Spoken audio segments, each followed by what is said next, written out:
highly honored to be the part and parcel of this faculty development program, and very thankful to respected Professor P.N. Singh sir to invite me here and to interact with you, such eminent participants, enlightened participants. So, and I am literally very honored because I have been a student of Banaras Hindu University, and to land here at it, I mean, to deliver any lecture here, to anyhow to be the part and parcel of this ambience, it's really gives me immense pleasure. So thank you very much, and definitely here I'll be interacting rather than delivering.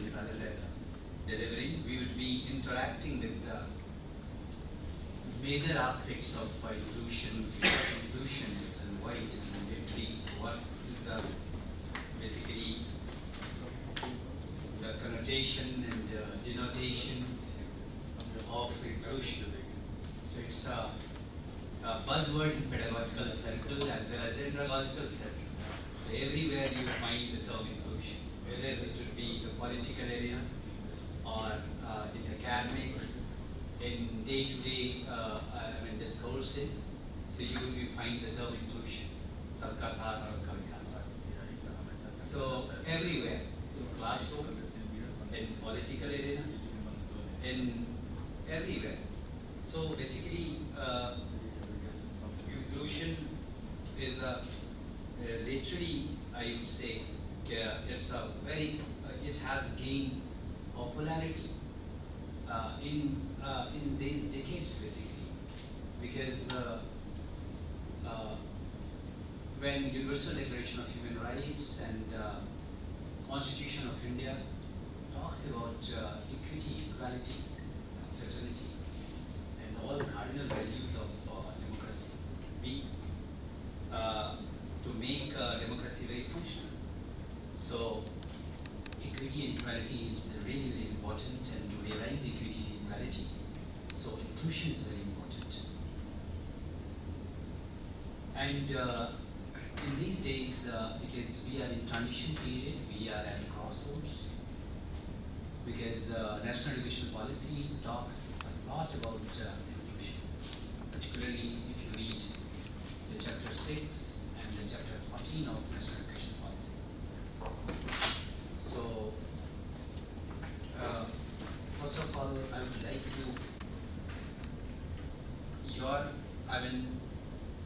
all you are from university setup or college setup or across college? Mixed college. And all you are from, I think, I hope, a mixed batch of across the country. Yes. So you are having the linguistic background of English as well as Hindi, or Hindi, basically. Okay.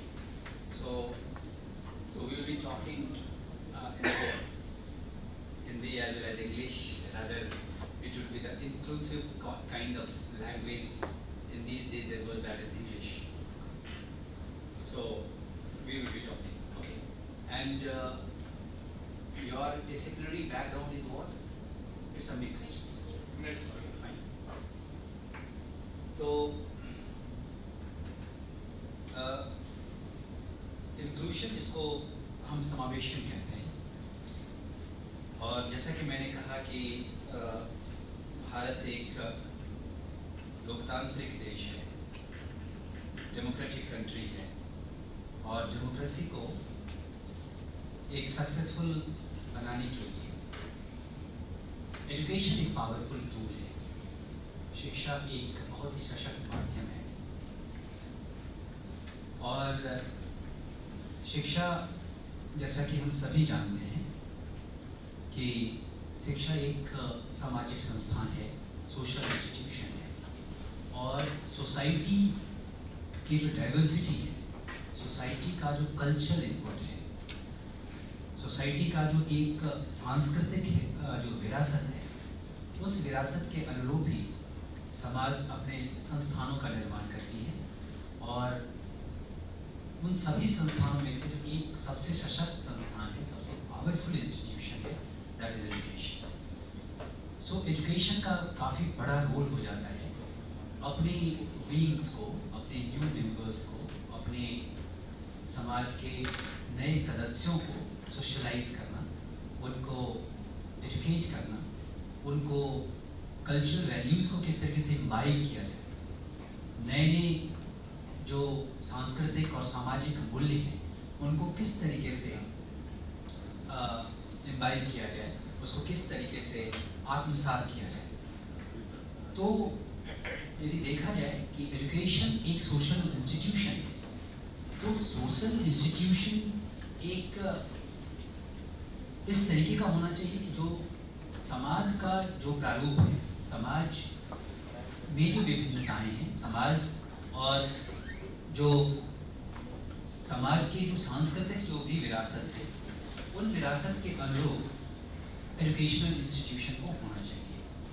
यदि आप देखें तो आपको लगेगा कि कोई family को यदि आप बहुत ही एज ए साइंटिस्ट की तरह, एज ए सोशल साइंटिस्ट की तरह, एज ए साइकोलॉजिस्ट की तरह यदि आप स्टडी करें तो आपको लगेगा कि एक फैमिली में बहुत सारी डाइवर्सिटीज़ होती हैं। वो डाइवर्सिटीज़ एबिलिटी और disability what ever you may terms, आप जो भी उसका नाम दे रहे, जो भी लेवलिंग दे रहे, लेकिन यदि देखा जाए तो उसमें डाइवर्सिटीज़, डिसेबिलिटी कहने की अपेक्षा उसमें डाइवर्सिटीज़ कहना ज़्यादा बेटर है, क्योंकि कभी कभी हम नहीं जानते हैं कि एक शब्द का कितना व्यापक प्रभाव पड़ता है किसी के साइकी में, हम नहीं जानते हैं।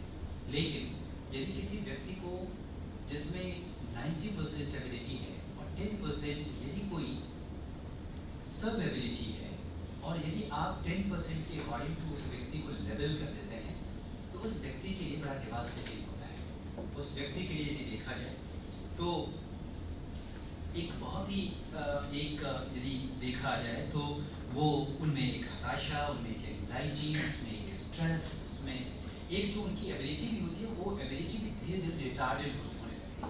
धीरे धीरे उनकी एबिलिटी, हम लोग उस एबिलिटी को डिसेबिलिटी में चेंज कर देते हैं। इसीलिए किसी भी ग्रुप को, किसी भी इंडिविजुअल को, किसी भी समाज को यदि हम कोई लेवल देते हैं तो लेवलिंग से पहले हमें बहुत सोचना चाहिए।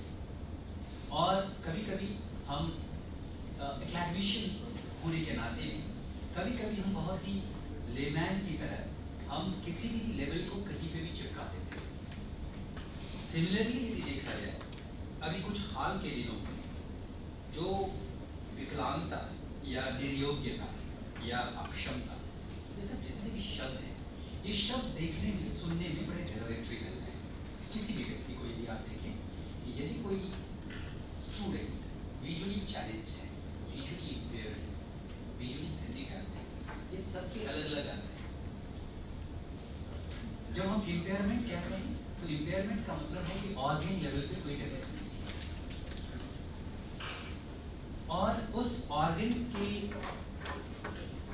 भी यदि कोई डेफिशिएंसी है, ऑर्गन लेवल पे यदि कोई कमी है, न्यूनता है, डेफिशिएंसी है, तो फिर उस ऑर्गन का फंक्शन चेंज हो जाता है। फिर जो फंक्शन लेवल पे जो हमारी कार्य क्षमता प्रभावित होती है, हम उसको यूजुअली डिसेबिलिटी कहते हैं। और फिर तो एक ऑर्गन लेवल पे और दूसरा उस ऑर्गन के फंक्शन के लेवल। तीसरा सिचुएशन ये है कि हैंडीकैप्डनेस जो परिस्थिति जन्य है। सपोज ऑर्गन भी ठीक है, फंक्शन भी बहुत ठीक है, लेकिन आप इमेजिन कीजिए कि यदि यहाँ पे लाइट कट कर जाए, लाइट कट हो जाए, पावर कट हो जाए, हम सभी लोग हैंडीकैप्ड हो जाए। हम लोग, क्योंकि जिस परिस्थिति से हम लोग यूज्ड टू हैं, उस परिस्थिति में थोड़ा सा भी बदलाव यदि हो जाए तो हम हैंडीकैप्ड हो जाए। यदि आप इमेजिन कीजिए कि मैं आपसे मंडेरिन में बात करना शुरू कर दूँ, आपसे यदि मैं तमिल में बात करना शुरू कर दूँ, तो आपका ईयर भी ठीक है, आपका ऑडिटरी नर्व्स भी प्रॉपर्ली फंक्शन कर रहा है, स्टिमुलेशन भी हो रहा है, लेकिन आप उसके मीनिंग तक नहीं पहुंच पाएंगे। मीन्स क्या, आपकी कंडीशन कैसे हुई है, लिंग्विस्टिकली आपकी कंडीशन कैसे हुई है, इकोनॉमिकली आपकी कंडीशनिंग कैसे हुई है, पॉलिटिकली आपकी कंडीशनिंग कैसे हुई है, पर्सनल लेवल पे आपकी कंडीशनिंग कैसे हुई है, उस बात पे डिपेंड करता है कि आप क्लासरूम में या किसी भी समाज में या किसी भी जगह आप किस तरीके से रिएक्ट करेंगे। मैंने जैसा कि बताया कि यदि पावर कट हो जाए हम हैंडीकैप हो जाएंगे, लेकिन एक यदि कोई वीआई बच्चा बैठा हुआ है, विजुअली इम्पेयर्ड बच्चा यहाँ पे बैठा हुआ है, पावर कट होने के बाद भी उस पर कोई प्रभाव नहीं पड़ेगा, उसका ब्रेलर उसका स्टाइलस चलते रहेंगे। इवन इस अंधेरे में, खूब अंधेरे में वो आपको गाइड करेगा कि इस कमरे में किधर से जाना चाहिए और किधर से आना चाहिए। हो सकता है कि फिर वो आपको गाइड करेगा और वो उस समय में आपका मेंटोर हो। ये सिचुएशनल है। इसका मतलब क्या है कि जो ऑर्गन लेवल पे जो भी डेफिशिएंसी, फंक्शनल लेवल पे जो भी एबिलिटी या डिसेबिलिटी, व्हाटएवर आप जो भी कहें, और सिचुएशनल लेवल, हम यूजुअली किसी भी व्यक्ति को वो इम्पेयर्ड हो सकता है, लेकिन उसके लिए यदि कोई कंपेंसेटरी मैकेनिज्म लगा दिया जाए, यदि उसके लिए कोई इस तरीके का एक मॉडिफाइड कुछ एपरेटस या मॉडिफाइड इक्विपमेंट्स, मॉडिफाइड कोई व्यवस्था बना दी है, तो वो इम्पेयरमेंट फिर उसका दूर हो जाता है। वो काम करने लगेगा, अपना डेली लिविंग स्किल को बहुत ही बखूबी वो करना स्टार्ट कर देता है। इसका मतलब है कि कंपेंसेशन इंपॉर्टेंट है, और यदि हम कंपेंसेटरी मैकेनिज्म के तहत यदि उसको हम एक नॉर्मल पे लाने की यदि कोशिश करते हैं, तो हम उनको एक ग्रुप में डील कर सकते हैं, उनको मेन स्ट्रीमिंग कर सकते हैं। तो हमने क्या किया, सोसाइटी और फैमिली जो है का डाइवर्सिफाइड है, उसमें हो सकता है कि एक व्यक्ति इम्पेयर्ड, दूसरा व्यक्ति इम्पेयर्ड नहीं है। हो सकता है कि एक कोई सिचुएशनली वो हैंडीकैप्डनेस फील कर रहा हो और दूसरा व्यक्ति एम्पावर्ड फील कर रहा हो, यानी कि सोसाइटी और फैमिली डाइवर्सिफाइड है। तो सोशल इंस्टीट्यूशन को डाइवर्सिफाइड होना चाहिए या उसको सेग्रीगेटेड मॉडल पे ले जाना चाहिए, बिल्कुल अलगाव पे ले जाना चाहिए, या विलगित करके किसी व्यक्ति के लिए अलग थलग एक व्यवस्था बना देनी चाहिए। यदि समाज में विविधता है, परिवार में यदि विविधता है, तो शैक्षिक संस्थानों को भी विविधतापूर्ण होना चाहिए। क्यों? क्योंकि ये एक सोशल इंस्टीट्यूशन है, और हम ये कहते हैं कि जो एजुकेशन है, education is the embryo of society, और एम्ब्रायो में वही फीचर्स और वही कैरेक्टरिस्टिक्स रहते हैं जिस ऑर्गेनिज्म का वो एम्ब्रायो। यानी कि ये एजुकेशनल इंस्टीट्यूशन यदि एम्ब्रायो है सोशल सोसाइटी का, तो सोसाइटी के जो फीचर्स हैं एज इट इज वो फीचर एजुकेशनल इंस्टीट्यूशन में होने चाहिए।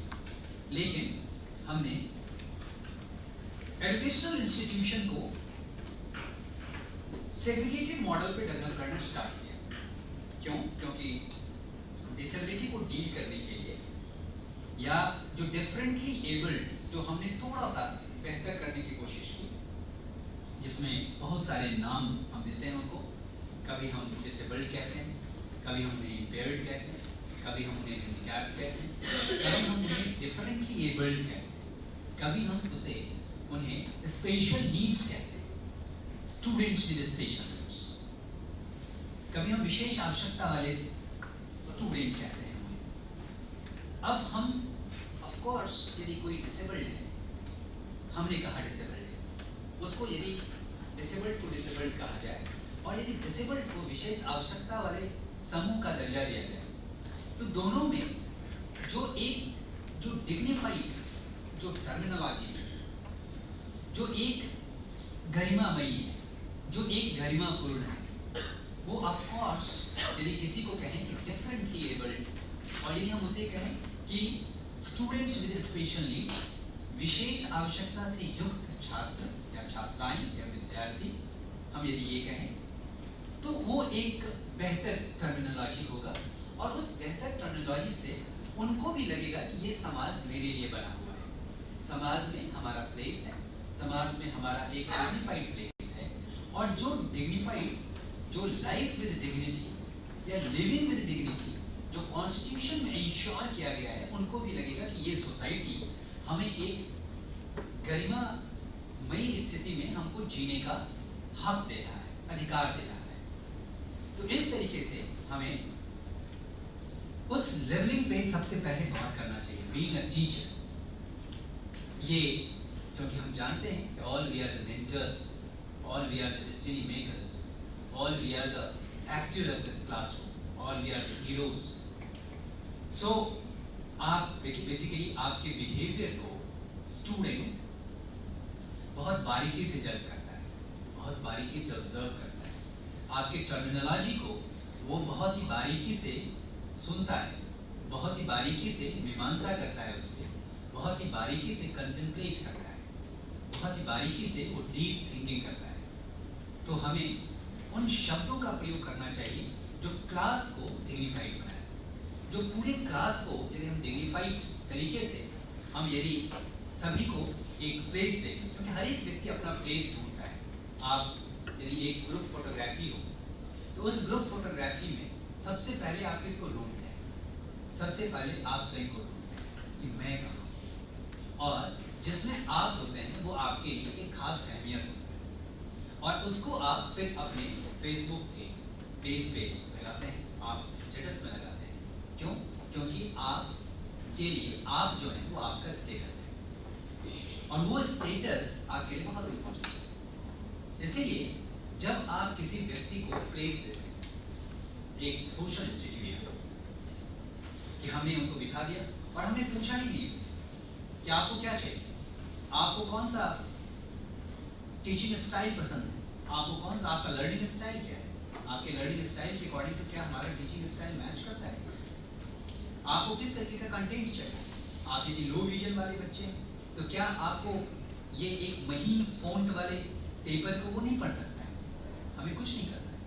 हमें एक मैग्नीफाइंग ग्लास रखना है, एक मैग्नीफाइंग ग्लास जिसको जरूरत हो वो एक मैग्नीफाइंग ग्लास ले और वो इस टेक्स्ट पे रख ले, या हम ऐसा कर सकते हैं कि इसको बड़े फॉन्ट में केवल प्रिंट करने की जरूरत है। छोटी छोटी चीजें जो है, ये पहली बात ये बतलाता है कि आप कितने सेंसिटिव उनके प्रति हैं। आप उनको क्लास में क्या वरीयता देते हैं, उनको क्या आप एहसास कराते हैं कि ये आपका ही कक्षा है, आपका ही ये क्लास है। आप यदि हैं इस कक्षा में तो वाकई आपका एक डेफिनेट प्लेस है, और उस डेफिनेट प्लेस को बहुत ही डिग्निफाइड तरीके से आपने उसको रियलाइज करना है। तो एक इम्पॉर्टेंट चीज मीन्स क्या कि समाज के प्रारूप के अकॉर्डिंग टू शैक्षिक संस्थानों का होना।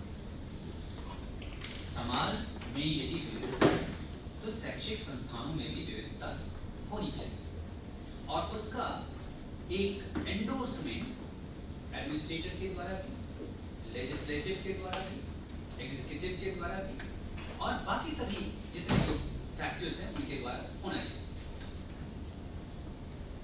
कुछ हाल के डिकेड्स में यदि आप देखें, गौर करें, तो आपको लगेगा कि कुछ स्पेशल विद्यालय ऐसे हैं जहां पे केवल और केवल विजुअली चैलेंज बच्चे पढ़ते हैं।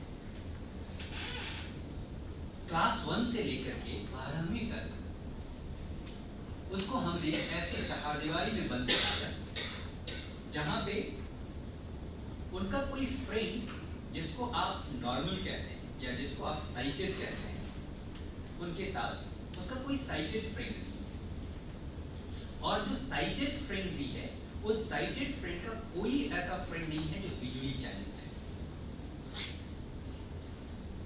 कोई परिवार तो ऐसा नहीं है कि सारे के सारे वहाँ पे विजुअली चैलेंज ही है, कोई समाज ऐसा नहीं है कि वहाँ के सारे लोग विजुअली चैलेंज हैं। यदि पूरा का पूरा समाज ही विजुअली चैलेंज हो तो यदि विजुअली चैलेंज के लिए अलग विद्यालय है तो कोई इसमें चिंता की बात नहीं है। लेकिन यदि पूरे परिवार में कोई एक विजुअली चैलेंज है, पूरे समाज में यदि 10 लोग विजुअली चैलेंज हैं, तो क्या उन 10 को अलग किसी आइसलैंड पे बिठा दिया जाए, किसी अलग सेग्रीगेटेड सिस्टम में बिठा दिया जाए, और उसके बाद 18 वर्ष के बाद उसको फिर से समाज की मुख्य धारा में जब वो आएगा तो समाज के प्रति उसका क्या एटीट्यूड होगा, ये आप बेहतर तरीके से जान सकते हैं। हमने जेंडर के रूप में विद्यालय अलग कर दिए, हमने डिसेबिलिटी के तौर पे हमने विद्यालय अलग कर दिए, हमने रिलीजन के आधार पे विद्यालय को अलग कर दिया, हमने सोशियो इकोनॉमिक स्टेटस के आधार पे विद्यालय को हमने अलग कर दिया कि ये एक आश्रम विद्यालय है, ये एक लड़कियों का विद्यालय है, ये लड़कों का विद्यालय है, ये विजुअली चैलेंज का केवल विद्यालय है, ये केवल हियरिंग इम्पेयर्ड का विद्यालय है। हमने इस पूरे समाज को एजुकेशनल इंस्टीट्यूशन के माध्यम से हमने टुकड़े टुकड़े में विभक्त कर दिया। और उसके बाद क्योंकि हम जानते हैं कि जो सोशियो इकोनॉमिकली डिसएडवांटेज्ड ग्रुप्स, इसकी चर्चा नेशनल एजुकेशन पॉलिसी में की गई है, जिसको SEDG ये टर्मिनोलॉजी का प्रयोग किया गया है। SEDG socio economically disadvantaged group. जो सोशियो इकोनॉमिकली का मतलब है कि जो सामाजिक और आर्थिक रूप से जो वंचित समूह हैं, उन वंचित समूहों को 4 भाग में कैटेगराइज किया गया है। जो सबसे पहला आइडेंटिटी रखा गया है इस नेशनल एजुकेशन पॉलिसी में, जब आप देखेंगे तो जेंडर आइडेंटिटीज, जहां पे जेंडर आइडेंटिटीज के साथ हम डिस्क्रिमिनेट करना स्टार्ट करते हैं। और हम जानते हैं कि सेक्स में और जेंडर में डिफरेंस है। सेक्स एक बायोलॉजिकल कंडीशन है जो हम नेचुरली डिफर करते हैं, और जो जेंडर है ये एक सोशियोलॉजिकल एक कंस्ट्रक्ट है। और जहां पे हम ये समाज पुरुष को पुरुषत्व देने का कार्य करता है और स्त्रियों को स्त्रैण गुण को विकसित करना सिखाता है, जिसको हम सेकेंडरी सोशलाइजेशन कहते हैं। एक द्वितीयक समाजीकरण है कि हम जेंडर स्पेसिफिक रोल्स सिखाते हैं कि आप लड़की हो तो जोर से नहीं बोलो, आप लड़के हैं तो आपको रोना नहीं है, आप यदि ऐसा करते हैं तो आप ये हैं, आप ऐसा करते हैं तो आप ये हैं, और यदि आप ऐसा करते हैं तो फिर इसका मतलब जेंडर आइडेंटिटी की क्राइसिस है आपको। इस तरीके से हम बचपन से एक सोशलाइजेशन स्टार्ट करते हैं। अब आप इमेजिन कीजिए कि विद्यालय व्यवस्था जिसमें जेंडर एक दूसरे का कॉम्प्लीमेंट्री है, एक जेंडर दूसरे जेंडर का कॉन्फ्लिक्ट नहीं है, ये एक पूरक है। और हमने ऐसा तंत्र स्थापित कर दिया है जो कभी कभी ये लगता है कि हम एक दूसरे के कॉम्पिटिटर हैं, हम एक दूसरे के कॉम्प्लीमेंटर नहीं हैं, हम एक दूसरे को कॉम्प्लीमेंट नहीं करते बल्कि एक दूसरे को कॉम्पीट करते हैं। जैसे आप देखेंगे कि जब कोई इवन रिजल्ट आता है किसी एग्जामिनेशन का, तो इस तरीके से टाइटल ऑफ द न्यूज़पेपर होता है, कोई शीर्षक होता है कि लड़कियों ने बाजी मारी, लड़कों ने लड़कियों को पछाड़ा।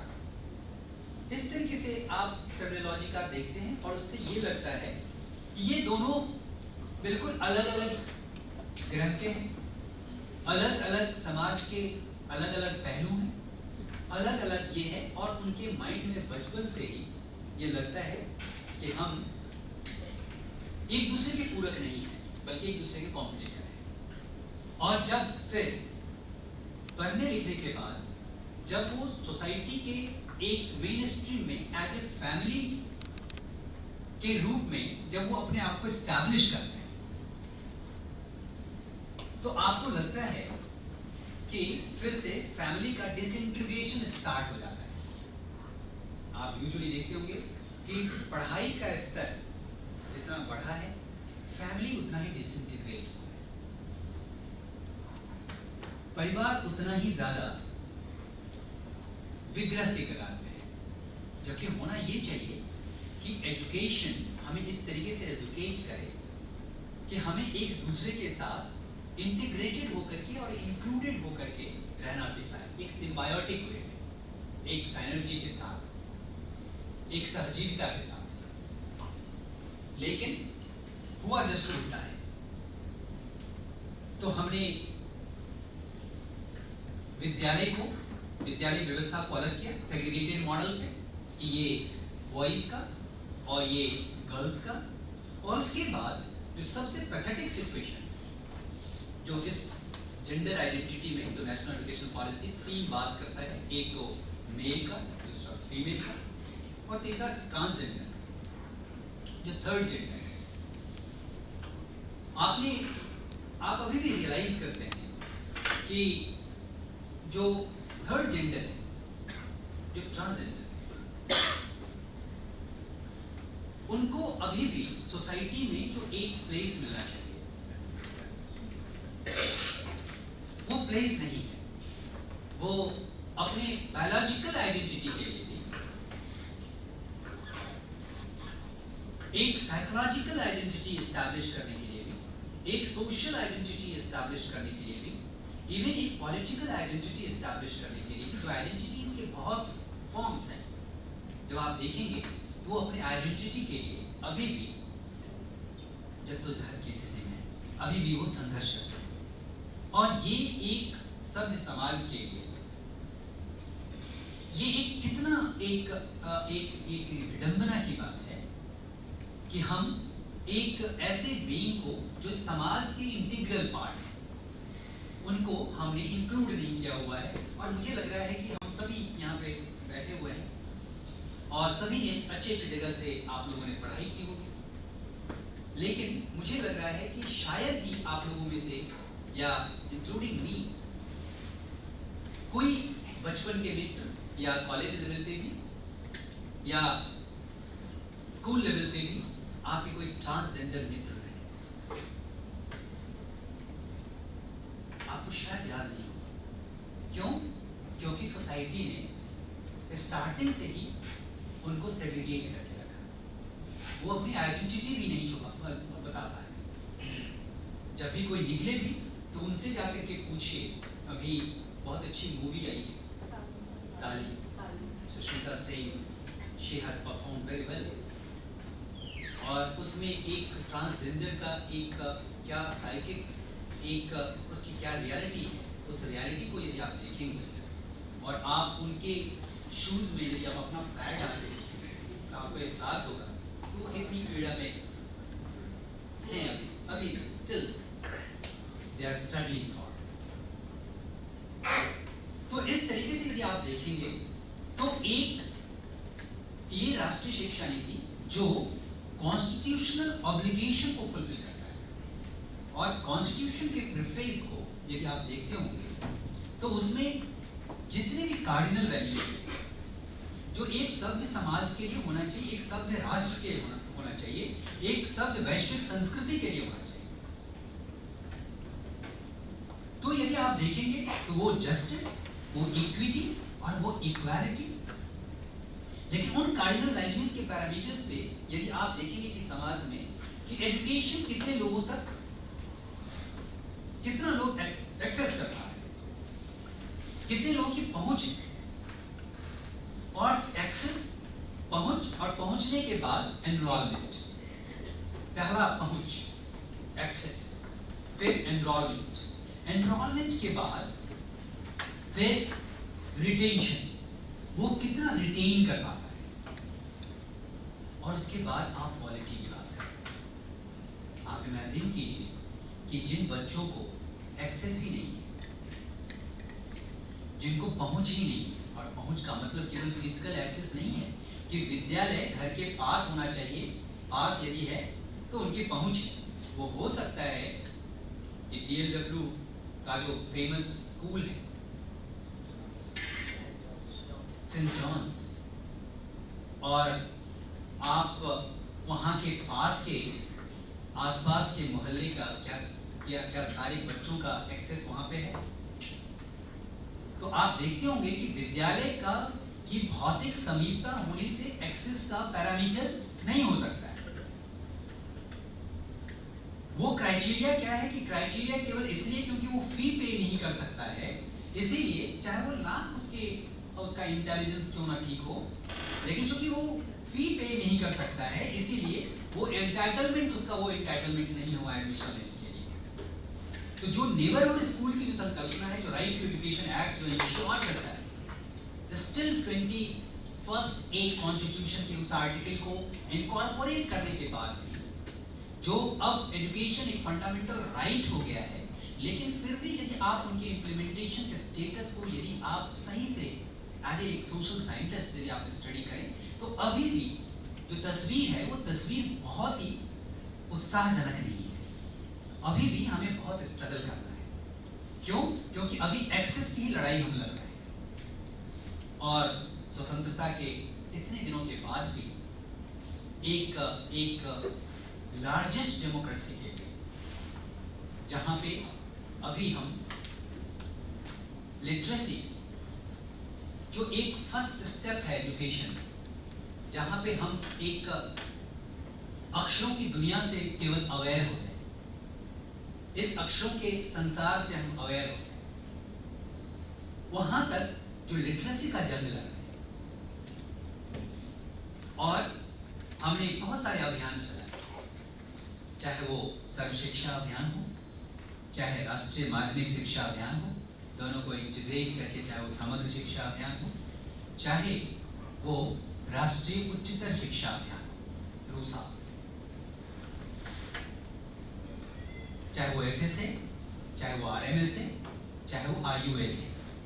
इसके बावजूद भी यदि हम देखें तो हमें एक क्वांटिटेटिव फिगर तो मिल जाता है, लेकिन वो एजुकेशन का जो रियल मॉडल होना चाहिए, जो रियली सोसाइटी को इंटीग्रेट करे, सोसाइटी को एक कोहेसिव फोर्स में बांधे।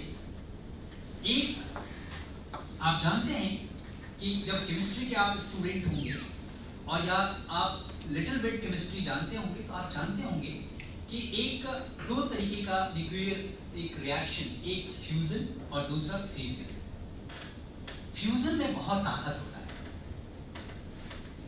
और फिजन जो विखंडन है, उस फ्यूजन से कम एनर्जी रिलीज होता है। ये समावेशन एक फ्यूजन है। फ्यूजन से लड़कियों के लिए अलग, लड़कों के लिए अलग, दिव्यांगों के अलग, ट्रांसजेंडर्स के लिए अलग।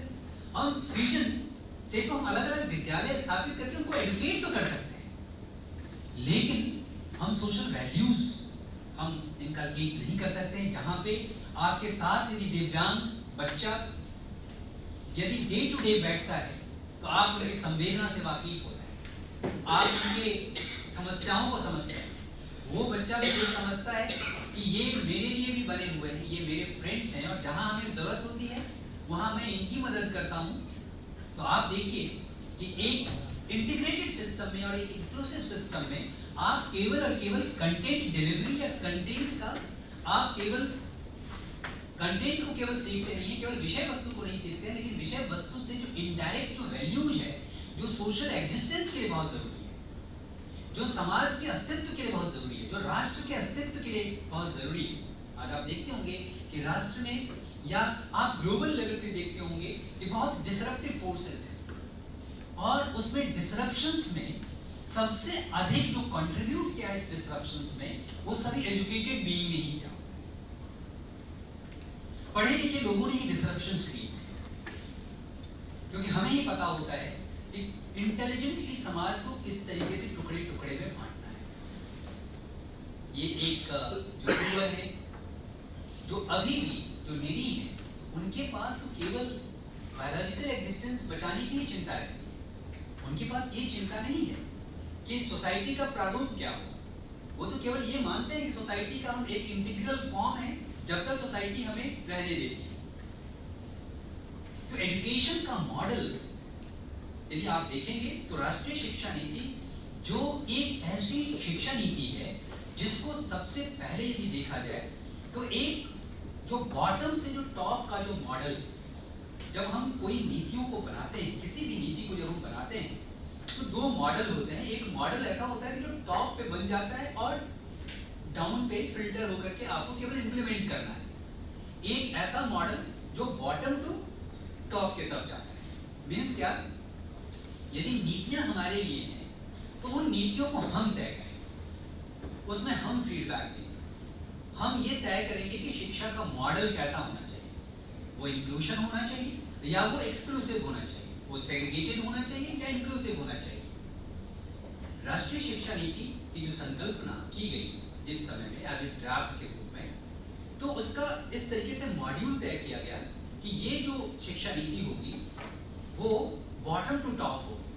मीन्स क्या कि सबसे पहले उसमें जहां जहां ये पॉलिसी इंप्लीमेंट होगा उस स्टेक होल्डर्स का फीडबैक लेना बहुत इंपॉर्टेंट है कि आपको किस तरीके की शिक्षा नीति चाहिए और कौन कौन सी, चाहे वो ट्रांसजेंडर्स के कंसल्टेशन हो या वो दिव्यांगजन के कंसल्टेशन हो या फीमेल के कंसल्टेशन हो या प्राइमरी लेवल के टीचर्स के कंसल्टेशन हो या हेडमास्टर्स के कंसल्टेशन हो या यूनिवर्सिटी के प्रोफेसर्स के कंसल्टेशन हो, जितने भी कंसल्टेटिव मीटिंग्स डिजाइड उनको किया गया और उसके बाद इस डॉक्यूमेंट को लाया गया। मीन्स क्या कि ऐसा नहीं कि पहले केवल शास्त्री भवन में बैठ करके हमने शिक्षा नीति ड्राफ्ट कर ली और हमने एक बनारस के किसी बाबतपुर के प्राथमिक विद्यालय में एजुकेशन का क्या मॉड्यूल होना चाहिए हमने तय कर दिया। वो जो व्यक्ति पॉलिसी का डिसीजन मेकर है, क्योंकि वो अपने कल्चर को रिफ्लेक्ट करेंगे उस पॉलिसी में।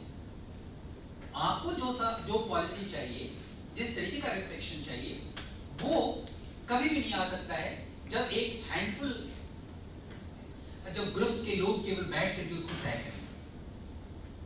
तो जब आप इस पॉलिसी को देखेंगे तो पहली पॉलिसी जिसमें ट्रांसजेंडर को, जिसमें एक कॉम्प्रिहेंसिवली डिसेबिलिटी को और डिसेबिलिटी को जेंडर्स में खास करके फीमेल, ट्रांसजेंडर्स, जेंडर आइडेंटिटीज में ये दो कैटेगरिकली कि जो मार्जिनलाइज्ड है, जो सीमांत है, जो अभी भी हैव नॉट्स है, जो अभी भी जिनको एम्पावर करने की जरूरत है, क्योंकि education is the force which can enlighten you, जो आपको एनलाइटन कर सकता है, आपको एम्पावर कर सकता है। और वही उसी से यदि आप किसी को भी वंचित रखेंगे तो डेफिनेटली आप उस सोसाइटी को कभी एम्पावर नहीं होने देंगे, उस इंडिविजुअल को कभी एम्पावर नहीं होने देंगे, क्योंकि ये एक ऐसा फोर्स है जिस फोर्स के माध्यम से हम जेंडर्स की प्रॉब्लम्स हो या डिसेबिलिटी की प्रॉब्लम्स हो, ईच एंड एवरी प्रॉब्लम्स को हम रिजॉल्व कर सकते हैं। तो आप जब देखेंगे तो एक जेंडर आइडेंटिटीज के साथ साथ सोशियो कल्चरल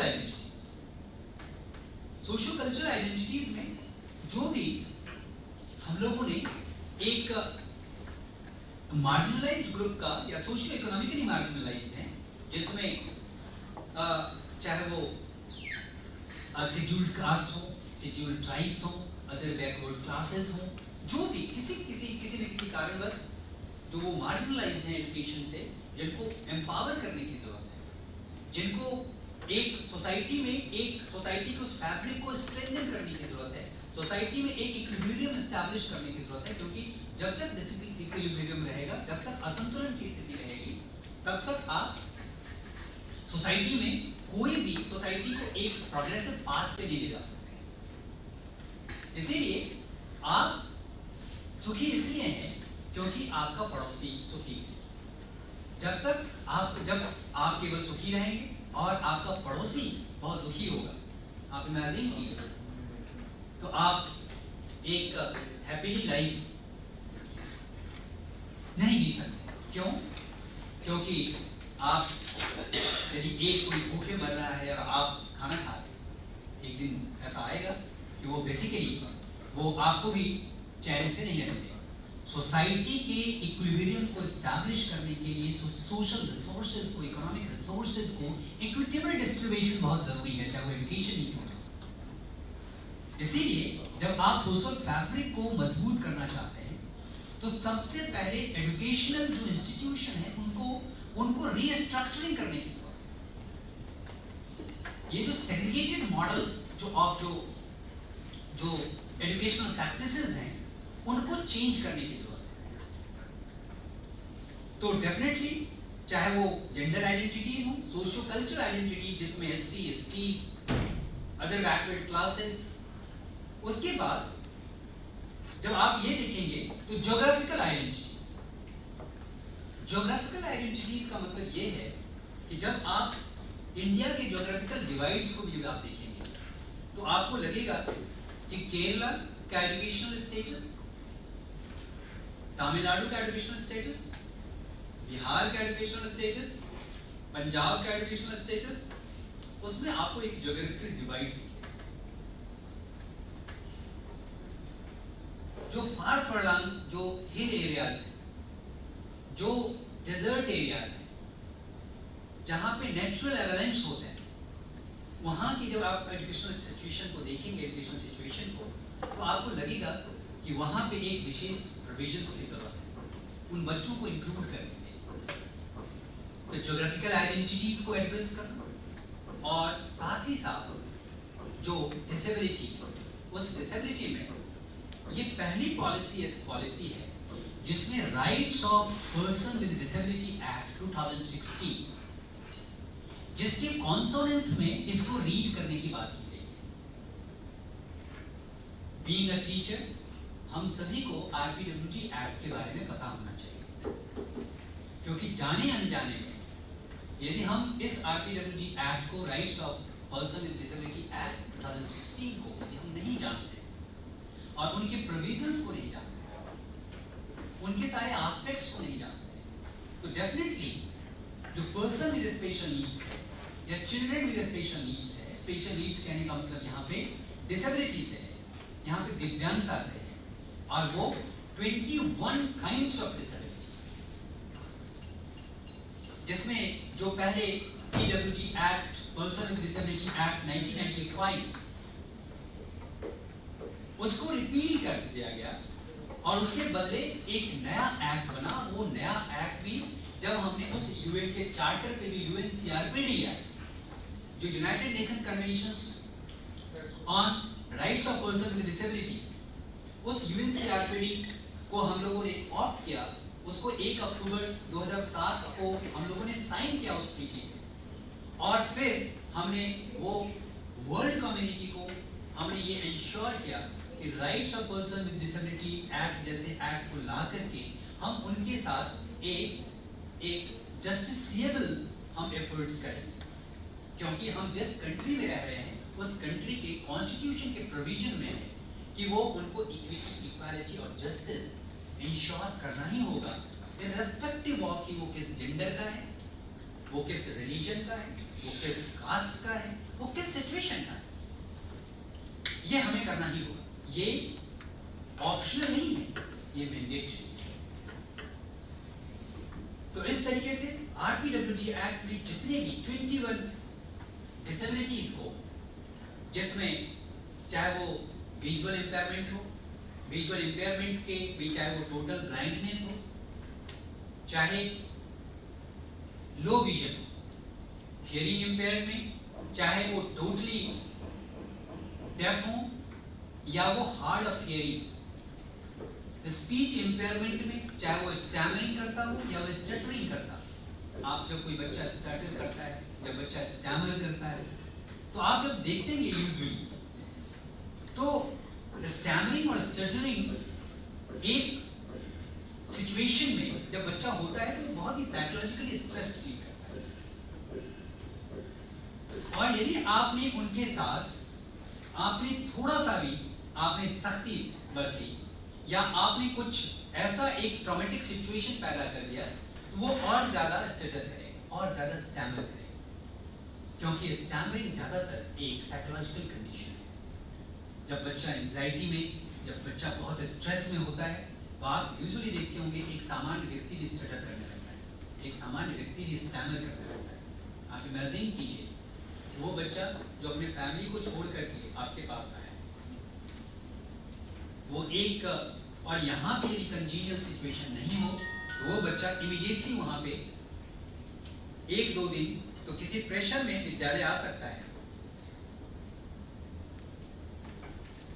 और यदि 2 दिन, 4 दिन, 5 दिन यदि उसके लिए बहुत इंटॉलरेबल सिचुएशन होगा, तो फिर वो ड्रॉप आउट का ही सिचुएशन बनेगा। वो फिर कभी भी, क्योंकि वो बहुत हिम्मत करके अपने परिवार को छोड़ करके आपके पास आता है, और यहाँ पे यदि एक कंजीनियल, कभी कभी जाने अनजाने, आई डोंट नो, कि how to deal with hearing impaired people, I don't know how to deal with the people with stammering, I don't know. हो सकता है कभी कभी अनजाने में हम शिक्षक भी गलतियां करते हैं, वो इसलिए करते हैं क्योंकि कभी कभी वो इग्नोरेंस हमारा होता है, क्योंकि हमारी ट्रेनिंग उस तरफ नहीं हुई है, वो सेंसिटाइजेशन नहीं हुआ है, हम ये नहीं जानते। हम ये जानते हैं कि बच्चा यदि क्लास में हाइपर एक्टिविटी कर रहा है तो हम केवल यही जानते हैं कि वो शैतानी कर रहा है। हम ये जानते हैं कि हाइपर एक्टिविटी एक शैतानी का प्रतीक है, लेकिन ऐसा नहीं है। उसके सॉफ्टवेयर में कहीं ना कहीं कुछ गड़बड़ी है, उसके सॉफ्टवेयर में कुछ ना कुछ पिकुलैरिटी है, उसके सॉफ्टवेयर में कहीं ना कहीं कुछ ना कुछ विशेषता है। तब जाकर के हो सकता है कि वो हाइपर एक्टिव हो, और हाइपर एक्टिव जैसे ही होता है तो फिर अटेंशन डेफिसिट सिंड्रोम डेवलप हो जाता है, और फिर वही जाकर के यदि वो क्रॉनिक हो जाता है फिर वो एड या वो एडीएचडी हो जाता है, वो attention deficit hyper activity syndrome हो जाता है। तो आप इमेजिन कीजिए कि केवल आपके तरफ वो अटेंशन नहीं दे रहा है, वो जरूरी नहीं है कि वो अंदर से नॉर्मल, वो हो सकता है कि सब नॉर्मल कंडीशन से वो खुद गुजर रहा है, वो चाहता है अपने आप को कॉन्सेंट्रेट करना, वो चाहता है अपने आप को एक जगह बैठना, लेकिन कुछ न्यूरोलॉजिकल कंडीशंस कुछ इस तरीके की हैं कि वो एक जगह पे बैठ नहीं पाता। हमें इसको समझने की जरूरत है। तो जितने भी डिसेबिलिटी के टाइप्स हैं, चाहे वो विजुअल इम्पेयरमेंट हो, चाहे वो हियरिंग इम्पेयरमेंट हो, चाहे वो इंटेलेक्चुअल डिसेबिलिटी या इंटेलेक्चुअल, पहले उसको मेंटल रिटार्डेशन कहते थे, अब उसके टर्मिनोलॉजी को 2019 में चेंज कर दिया गया, अब वो इंटेलेक्चुअल डिसेबिलिटी, बौद्धिक अक्षमता है। क्यों कि जब हम मेंटल रिटार्डेशन कहते हैं तो मेंटल रिटार्डेशन का मतलब, मेंटल का मतलब कि कंप्लीटली माइंड के जितने भी फंक्शंस हैं उन सभी फंक्शंस को हम उसमें शामिल कर लेते हैं, और हम ये कह देते हैं कि उसमें रिटार्डेड है। नहीं, they have got their emotions, उनके पास भी इमोशन है, उनके पास भी इंटरेस्ट है, उनके पास भी पर्टिकुलर एटीट्यूड है, उनके पास भी माइंड के बहुत सारे फंक्शंस हैं। उनका उस माइंड का एक पार्ट जो है वो इंटेलेक्चुअल जो एक्टिविटीज है, जो इंटेलेक्ट है, वो इंटेलेक्चुअल फंक्शंस में कहीं कहीं कुछ ना कुछ डेफिशिएंट है। और उसके साथ साथ जैसे इंटेलेक्चुअल फंक्शनिंग में कुछ ना कुछ डेफिशिएंसी है, उसके साथ ही साथ उसको एडजस्टमेंट में प्रॉब्लम होती है। तो जो एक एडेप्टेशन की जो क्वालिटी है, जो एडजस्टमेंट की जो क्वालिटी है, जो एक सिचुएशन में इक्विलिब्रेशन की जो क्वालिटी है, वो क्वालिटी कहीं ना कहीं वो उसमें वो डेफिसिट कर रहा है। इस वजह से हमने उसको इंटेलेक्चुअल एंड डेवलपमेंटल डिसेबिलिटीज कहा। मेंटल रिटार्डेशन के बदले हमने उनको इंटेलेक्चुअल एंड डेवलपमेंटल डिसेबिलिटी, क्यों? क्योंकि जो ग्रोथ का जो पीरियड है, जो डेवलपमेंट का पीरियड है up to 18 years, up to 18 years में कभी ना कभी वो रिफ्लेक्ट होता है। और क्योंकि इंटेलेक्चुअल डिसेबिलिटी वो बाय बर्थ होता है, और धीरे धीरे वो प्रोग्रेस करता है। ऑटिज्म यूजुअली बाय बर्थ या उसमें संभावना पॉसिबिलिटी बनी रहती है, और यदि आप एक न्यूक्लियर फैमिली में रहते हैं, आपने यदि बच्चे को आप किसी मेड के भरोसे या आपने बच्चे को किसी ऐसी जगह पे डाल दिया जिससे उसका कोई एक जो फादरली या मदरली जो एक अफेक्शन, जिसके साथ ईच एंड एवरी एक्टिविटीज से वो मदर और फादर जब होते हैं तो वो एंजॉय करते हैं उसके साथ, वो यदि आप किसी मैकेनिकल आप किसी ऐसी जगह पे डाल देंगे तो वो बच्चे के साथ बहुत इंटरेक्ट नहीं करेगा। धीरे धीरे डिलिमिटेड इंटरेक्शन के साथ ही साथ उसका कंप्लीटली एक साइकोलॉजिकल इस तरह का इम्पैक्ट हो जाता है कि एक खास पीरियड के बाद वो बहुत लिमिटेड कम्युनिकेशन करना शुरू करता है। तो ये जो ऑटिज्म, लर्निंग एसएलडी, जो स्पेसिफिक लर्निंग डिसेबिलिटी जिसको हम एसएलडी कहते हैं, और आप जब देखेंगे कि राष्ट्रीय शिक्षा नीति में डिसेबिलिटी के साथ साथ कैटेगरी के एसएलडी या स्पेसिफिक लर्निंग डिसेबिलिटीज की बात की गई है। और स्पेसिफिक लर्निंग डिसेबिलिटीज की बात यदि हम करें तो बच्चे को रीडिंग में प्रॉब्लम हो सकती है, बच्चे को राइटिंग में प्रॉब्लम हो सकती है, बच्चे को कैलकुलेशन में प्रॉब्लम हो सकती है, बच्चे को इस तरीके से प्रॉब्लम सेवरल एरियाज में प्रॉब्लम हो सकती है। पढ़ने में प्रॉब्लम हो रही है, हम कह देते हैं कि डिसलेक्सिया है, ग्राफिकल यानी कि ग्राफिक्स मतलब राइटिंग में यदि कोई डिसऑर्डर है, हम इसको कह देते हैं कि वो डिस्ग्राफिया है। कैलकुलेशंस में कोई प्रॉब्लम है, हम कहते हैं डिस्कैल्कुलिया है। हम कहते हैं कि मोटर कोऑर्डिनेशन में कोई प्रॉब्लम है, डिस्प्रैक्सिया है। वो लैंग्वेज को न्यूरोलॉजिकली कुछ इस तरीके से डिसऑर्डरनेस है जिसमें वो अपने आप को सही से व्यक्त नहीं कर पाता है, ऑफेजिया है। तो इस तरीके से चाहे वो ऑफेजिक हो, चाहे वो डिसलेक्सिक हो या डिस्प्रैक्सिक हो या वो डिस्ग्राफिक हो, ये जितने भी ये हैं, वो बच्चा उस समस्या से आपको इरिटेशन तो होती है कि नहीं पढ़ पा रहा है, नहीं कर, उससे ज्यादा वो ट्रॉमा है। यदि हम उसे एड्रेस नहीं करते हैं, वो ज्यादा ट्रॉमेटिक कंडीशन से गुजर रहा होता है। उसको अपने आइडेंटिटी की भी क्राइसिस होती है।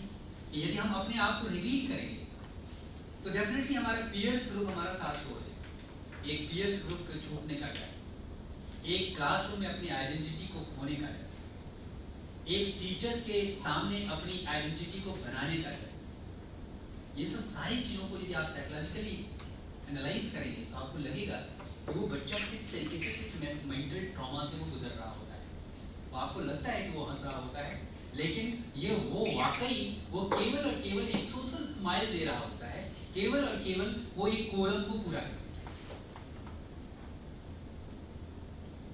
आप यदि किसी HI बच्चे से आप यदि साइन लैंग्वेज में बात करें तो उसको लगता है कि ये हमारे ही कम्युनिटी से जुड़े हुए लोग हैं। आप उनकी प्रसन्नता को आप बयान नहीं कर सकते। यदि आप कह देते हैं कि ये ऐसे, जैसे आप कहते हैं तो इसका मतलब है कि आपका नाम क्या है।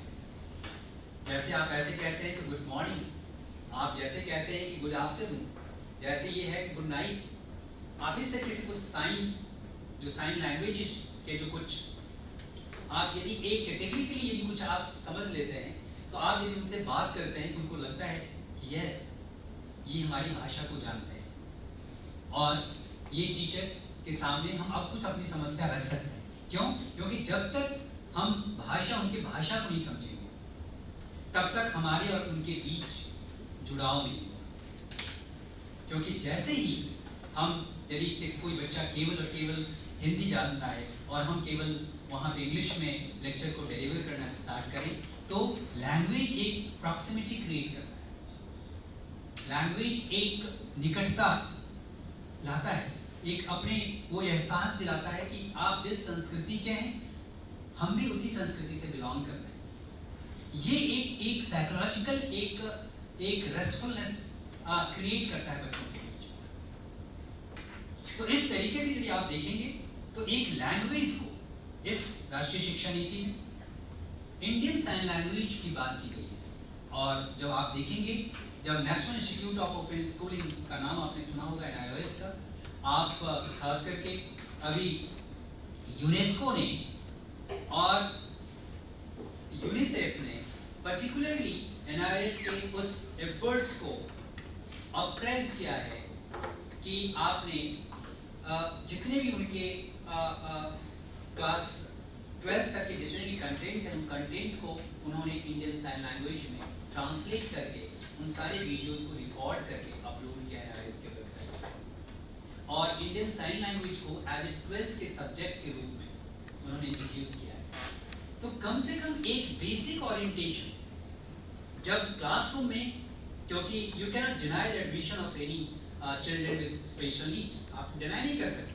और यदि वो आता है तो ईच एंड एवरी टीचर को एक बेसिक ओरिएंटेशन स्पेशल एजुकेशन का, इंक्लूसिव एजुकेशन का होना ही चाहिए, पर्टिकुलरली बेंचमार्क डिसेबिलिटी को लेकर। बेंचमार्क डिसेबिलिटी जहां पे पेडागोजिकल स्टाइल डिफर करता है, क्योंकि जब मैं बीएड को पढ़ाता हूं तो बीएड के जो हमारे स्टूडेंट होते हैं, उनके जो स्टूडेंट होंगे कल के डेट में, वो बच्चे होंगे, वो एक चिल्ड्रन का एज ग्रुप होगा।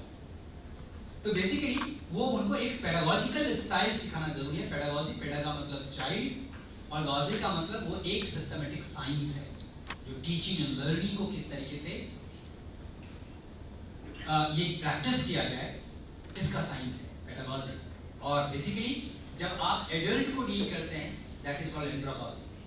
तो being a andragog and being a pedagogue, आपको उस पेडागॉजिक स्टाइल और एंड्रोगॉजिक स्टाइल को समझना पड़ेगा कि जिसमें केवल और केवल कंटेंट डिलीवरी नहीं, बल्कि पूरे क्लासरूम को किस तरीके से रिस्ट्रक्चर करना है, उनके को करिकुलर एक्टिविटीज से लेकर के कौन कहाँ बैठा हुआ है, ग्रुप का डायनामिक्स क्या है, कौन कहाँ बैठेगा, सीटिंग अरेंजमेंट क्या होगा, विजुअली यदि कोई लो विजन का बच्चा है तो उसका सीटिंग कहाँ रखेंगे, यदि कोई हार्ड ऑफ हियरिंग बच्चा है उसका सीटिंग अरेंजमेंट कहाँ रखेंगे, यदि कोई बच्चा वीआई है तो वीआई के साथ किसी नॉन वीआई को किस तरीके से पेयरिंग करेंगे। छोटी छोटी चीजें आप क्लासरूम को एक बेहतर, आप इमेजिन कीजिए where I am working, doctor Shakuntala Mishra national rehabilitation university, 50% students are from this background.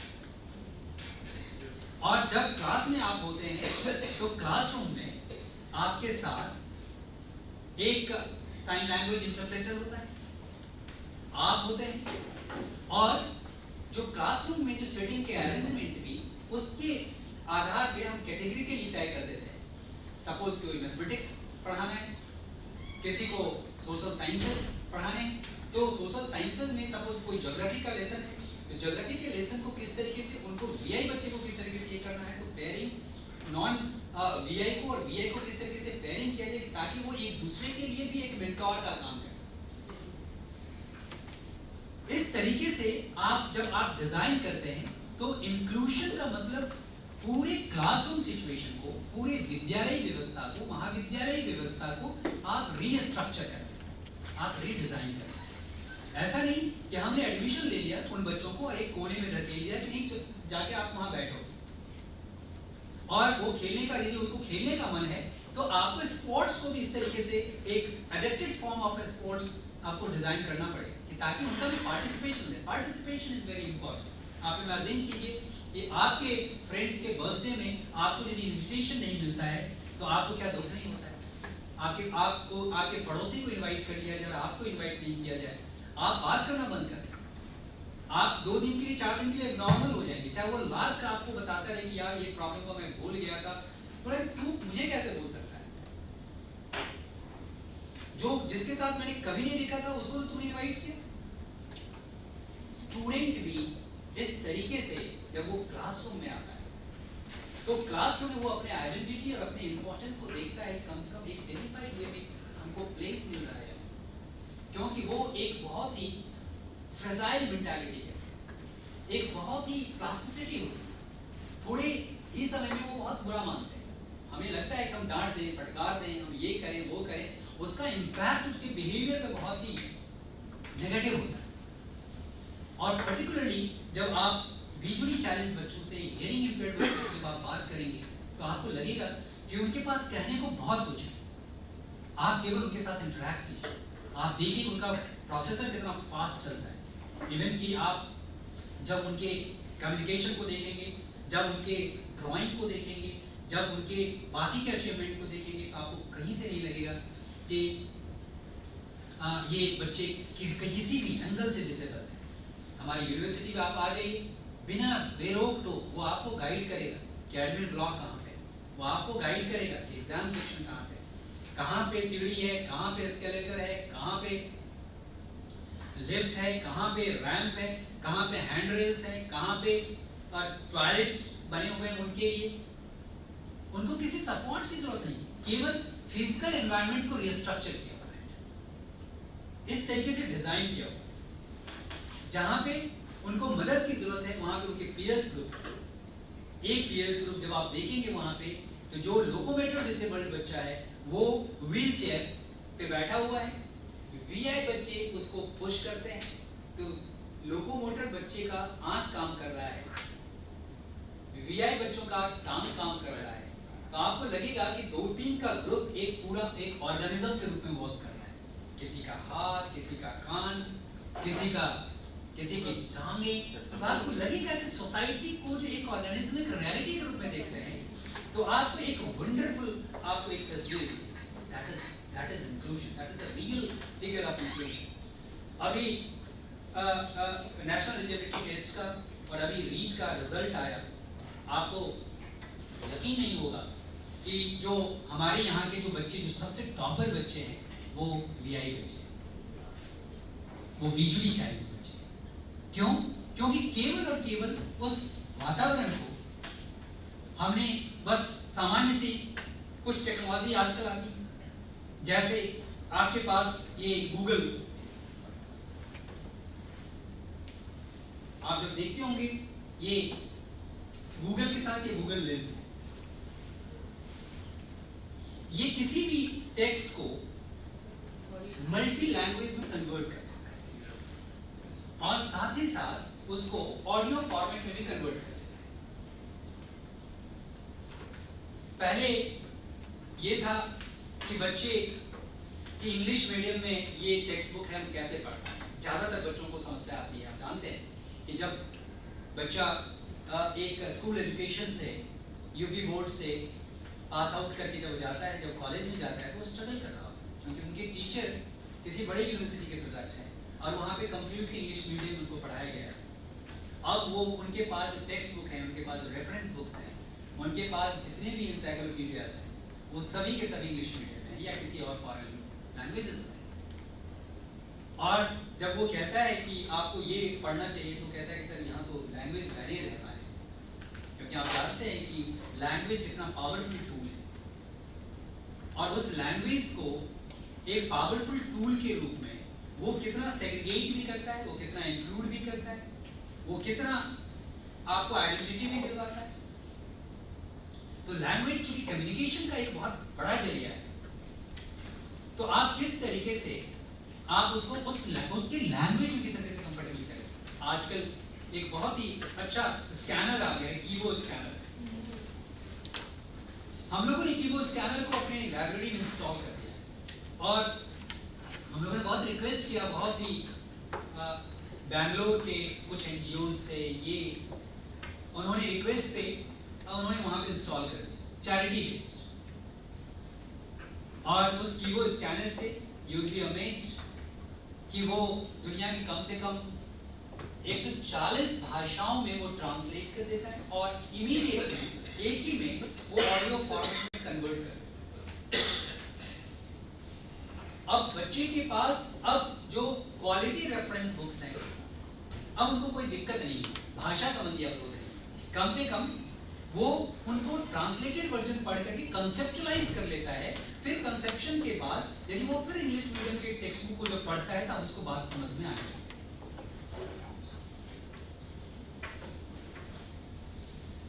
यदि आपको कैटेगरिकली यदि देखा जाए कि जब हम हियरिंग इंपेयर्ड बच्चों से जब आप डील करते हैं, तो उनकी विजुअल एबिलिटी बहुत शार्प है और ऑफ कोर्स चूंकि ऑडिटरी जो सेंसेशन है वो नहीं है, और कभी-कभी जो एक प्रीलिंगुअल और पोस्टलिंगुअल जो डेफनेस है, एक कॉन्जेनिटल है कि जो बच्चा जन्म से ही उसका जो ऑडिटरी जो फंक्शन है वो नहीं हो पाया, और एक ऐसा है कि जो किसी एक्सीडेंट की वजह से या किसी डिजीज की वजह से, किसी खास पर्टिकुलर सिचुएशन की वजह से लैंग्वेज डेवलपमेंट के बाद यदि वो डेफ हुआ है, जिसको पोस्टलिंगुअल डेफ कहते हैं। तो जब पोस्टलिंगुअल डेफ से आप मिलते हैं, तो वो सुन तो नहीं सकता है, लेकिन जब आप उसे किसी राइटिंग, किसी मटेरियल को एक रिटन वे में जब आप उसको देते हैं, तो आप उसके साथ जस्टिफाई करते हैं, वो समझने की कोशिश करता है। और पर्टिकुलरली क्योंकि लैंग्वेज जो कि उनमें डेफिशिएंसी होती है, उनके पास ग्लॉसरी बहुत ज्यादा नहीं होते, और इसीलिए आपको थोड़ा सा सिंप्लीफाई करना होगा। क्यों? क्योंकि उनका थोड़ा सा लिमिटेड कम्युनिकेशन, जो क्लासिकल जो लैंग्वेज, क्लासिकल लैंग्वेज का मतलब जो लैंग्वेज हम लोग पढ़ते हैं, जो चाहे वो हिंदी के रूप में, चाहे वो इंग्लिश के रूप में, वो बहुत ही लिमिटेड, क्योंकि बहुत सारी चीज को एब्रिविएटेड वे में वो प्रकट करते हैं। जैसे अब उनको गुड मॉर्निंग ही कहना होगा, तो गुड मॉर्निंग का स्पेलिंग तो उसको नहीं आता, लेकिन वो ऐसे कर सकते हैं। क्या मतलब है उस स्पेलिंग का? जरूरी है कि यदि वो गुड मॉर्निंग का कुछ इस तरीके के सॉफ्टवेयर आ जाए कि जो उसके उस जेस्चर को टेक्स्ट में कन्वर्ट कर देगा। बहुत सारे सॉफ्टवेयर आजकल बहुत हो रहे हैं कि जो इंडियन साइन लैंग्वेज को टेक्स्ट में कन्वर्ट कर देता है और टेक्स्ट को साइन में कन्वर्ट कर देता है। ये प्रिंटेड टेक्स्ट को ऑडियो में कन्वर्ट कर देता है और ऑडियो को प्रिंट भी कन्वर्ट करता है। तो बहुत सारे ऐसे जो स्कीम्स हैं, बहुत सारे ऐसे जो वर्क हैं जो आप अपने लेवल पे कर सकते हैं और स्टूडेंट्स को आप ये कर सकते हैं। मैं जानता हूँ कि आपके यहाँ बहुत कम बच्चे आते होंगे, क्योंकि यूजुअली वो बच्चे वहाँ चले जाते हैं जहाँ पे उनके लिए विशेष सुविधाएं हैं। वो इसीलिए नेबरहुड स्कूल में यदि या नेबरहुड कॉलेज में यदि उनका एडमिशन नहीं होता है, आप इमेजिन कीजिए कि उनकी फैमिली से आप दूर करते हैं, फैमिली का सपोर्ट फिर नहीं मिलता है, क्योंकि केवल और केवल उनका पढ़ाई और केवल क्लासरूम की प्रॉब्लम नहीं है। जब वो हॉस्टल में रहता है, हॉस्टल में उनके पास बहुत सारी समस्याएं हैं, उनकी मोबिलिटी की प्रॉब्लम है, उनकी ओरिएंटेशन की प्रॉब्लम है। वो एक नए शहर में किस तरीके से वो सड़क पे चलेंगे, किस तरीके से वो स्टिक को लेंगे, उनका कौन पार्टनर होगा, कौन उनके असाइनमेंट को कंप्लीट करेगा। और आप जैसे हम लोग कभी रिजल्ट हो जाते हैं कि नहीं तुमको रिटन वे में ही तुमको असाइनमेंट देना है, क्योंकि ये हमारे उसमें लिखा हुआ है। अब वो लिख नहीं सकता, आप कहते हैं कि जो नहीं कर सकता, आप कहते हैं उसी में तुमको करना। तो क्या हम ये सोच सकते हैं कि यदि वो साइन लैंग्वेज में कंफर्टेबल है तो हम उसको रिकॉर्ड करवा लें साइन लैंग्वेज में, और साइन लैंग्वेज में और एक किसी भी इंटरप्रेटर को बुला करके हम इंटरप्रिटेशन करवा लें कि किस तरीके से वो लिखा हुआ है। यदि वो बच्चा लिख नहीं पाता, विजुअली इम्पेयर्ड बच्चा है, यदि वो असाइनमेंट लिख नहीं पाता और वो आप ब्रेल नहीं पढ़ पाते, ब्रेल यदि आपको लिख करके दे दिया जाए तो आप उसमें अपने आप को डिसेबल्ड फील करेंगे। तो आप समझिए कि ये कंप्लीटली एक सिचुएशनल है कि क्योंकि ब्रेल उसको आता है, आपको ब्रेल नहीं आता, तो आपको ब्रेल नहीं आता इसलिए आप डिसेबल्ड हैं। एचआई बच्चे को आप उनको इंडियन साइन लैंग्वेज आता, साइन लैंग्वेज आता है, चाहे वो अमेरिकन साइन लैंग्वेज हो या ब्रिटिश साइन लैंग्वेज हो, बीएसएल हो या एएसएल हो या आईएसएल, लेकिन वो आपको नहीं आता। तो आप क्या करते हैं, उनको नहीं आता है, आपको नहीं आता है, तो हम अपने आप को डिसेबल्ड नहीं कहते, लेकिन उनको नहीं आता है तो हम उसको डिसेबल्ड कहते हैं। ये जो लेवलिंग है, उस लेवलिंग को किस तरीके से डाइल्यूट किया जाए, ये नेशनल एजुकेशन पॉलिसी इसकी बात करता है कि किस तरीके से हम उनको मेनस्ट्रीम करें, किस तरीके से हम उनको डील करें, किस तरीके से उनको एक बेहतर तरीके से, हो सकता है कि उनका वो लर्निंग स्टाइल उनका कंप्लीटली डिफरेंट, वो विजुअल लर्नर नहीं हो सकते, वो ऑडिटरी लर्नर हो सकते हैं, किनेस्थेटिक लर्नर हो सकते हैं, वो टेक्टाइल लर्नर हो सकते हैं, वो ऑल्फैक्टरी लर्नर्स हो सकते हैं। आप जानते हैं कि हेलन केलर जो कि डेफ और ब्लाइंड दोनों थी, डेफ ब्लाइंडनेस से वो ग्रसित थी, लेकिन फिर भी आप जब उनके बायोग्राफी को पढ़िए, वो कितनी बुक और कितना पेडागॉजी और कितना खास करके डिसेबिलिटी को लेकर के उन्होंने कितना जबरदस्त उनके डिस्कोर्सेस, केवल हमने उनको परिस्थितियां दी और परिस्थितियों को उन्होंने बनाया भी और हमने परिस्थितियां दी। हमें केवल परिस्थितियों का निर्माण करना होगा as a teacher, as a mentor, as a policy maker, as a executive member. हमें पर्टिकुलरली यदि देखा जाए तो केवल हमें ये सोचना है कि हम एनवायरनमेंट में क्या चेंज ला सकते हैं और उसका आधार क्या होगा, हम उन बच्चों से बात करें, क्योंकि वो यदि समस्या जानते हैं तो समस्या का सॉल्यूशन भी हो जाता है। वो ये बताएंगे कि मैं ऐसे नहीं ऐसे समझता हूं, हमें उसके अकॉर्डिंग तो अपने आप को चेंज करना पड़ेगा, क्योंकि यूनिवर्सलाइजेशन ऑफ एलिमेंट्री एजुकेशन है, एजुकेशन फॉर ऑल। और अभी जो 2020 में जो वंडरफुल डॉक्यूमेंट अभी यूएन ने जो जारी किया, यूनेस्को ने जो जारी किया है, reimagining our futures together, a new social contract for education। हमें अपनी इस फ्यूचर्स को रीइमेजिन करने की जरूरत है, इस एजुकेशन को रीडिफाइन करने की जरूरत है, क्योंकि ये एजुकेशन का मॉडल उस समय का मॉडल है कि जब ब्रिटिशर्स कॉलोनियल माइंडसेट में जब हम थे, तो वो एक बिल्कुल एक बहुत ही डाउनवर्ड फिल्टरेड जो फिल्ट्रेशन की जो थ्योरी है, वो थ्योरी भी कभी न कभी अभी भी वर्क कर रहा है। उस कॉलोनियल माइंडसेट से हमें निकलना पड़ेगा, क्योंकि कहीं न कहीं वो एक सेग्रीगेशन को वो एम्फसाइज कर रहा है। और हमें स्कूल्स विदाउट वॉल को प्रैक्टिस करना होगा, हमें विद्यालय ऐसी विद्यालय व्यवस्था जो बिना दीवार के हो। दीवार कहने का मतलब यहाँ पे ये है, ये केवल भौतिक दीवारें नहीं, वो जो दीवार है जेंडर की दीवार, वो दीवार जो है वो सोशो कल्चरल दीवार, वो दीवार जो है वो माइनॉरिटी की दीवार, वो दीवार जो है वो लिंग्विस्टिक बैरियर्स, इन बैरियर से बियॉन्ड हमें आना पड़ेगा। इस तरीके से यदि देखा जाए तो हमारे लिए बहुत इंपॉर्टेंट एक वो है कि ये इंक्लूशन एक फिलॉसफी है, इंक्लूशन एक माइंडसेट, इंक्लूशन एक अपने अलावा दूसरों को आइडेंटिफाई करने का, दूसरे को रिकॉग्नाइज करने का, दूसरे को इंक्लूड करने का, वो एक फिलॉसफी है। और वो हम तब करेंगे जब हमें सबसे पहले उनके स्पेशल नीड्स को समझने की कोशिश करें। आप सामान्य तौर पे जब आप देखते होंगे, आप गेस कीजिए कि कितनी सिमिलैरिटी है।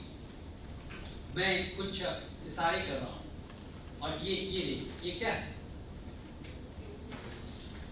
ये इसको वो लोग ए बोलते हैं, ये बी है। आप बी आकृति देखते होंगे, ये उनका सी है, हमारे सी से बहुत मिलता है। ये डी है, ये उनका ई है, ये उनका एफ है, ये उनका जी है, ये इनका एच है, ये इनका आई है, ये इनका जे है, ये इनका के है, ये इनका एल, ये इनका एम है, ये इनका एन है, ये इनका ओ है, ये इनका पी है, ये इनका क्यू है, मिलता है क्यू, ये इनका आर है, ये इनका एस है, ये इनका टी है, ये इनका यू है, ये इनका वी है। आप हमेशा वी सांकेतिक कहते हैं, विक्ट्री वी। ये इनका डब्ल्यू है, ये इनका एक्स है, ये इनका वाई है, ये इनका जेड है। बस इतना ही तो सीखना है। और फिर हम नहीं कुछ तो बेसिकली यदि हम थोड़ा सा ओरिएंट हो जाए तो उसको ये नहीं लगेगा कि मैं जिस समाज में रह रहा हूं, भौतिक अस्तित्व तो समाज में है, लेकिन एक मनोवैज्ञानिक जो एक जुड़ाव है, मनोवैज्ञानिक जो एक जो कनेक्ट है, एक इंडिविजुअल से इंडिविजुअल के बीच का जो कनेक्ट है, जो कनेक्ट इंक्लूजन का आधार है। जब हम उनकी भाषा को पहचानेंगे, जब उनकी विशेष आवश्यकताओं को पहचानेंगे और उनके अकॉर्डिंग टू हम उनको नहीं बदलेंगे बल्कि परिस्थिति को हम बदलेंगे। कभी कभी होता है क्या है कि हम उन्हीं को बदलने में लग जाते हैं।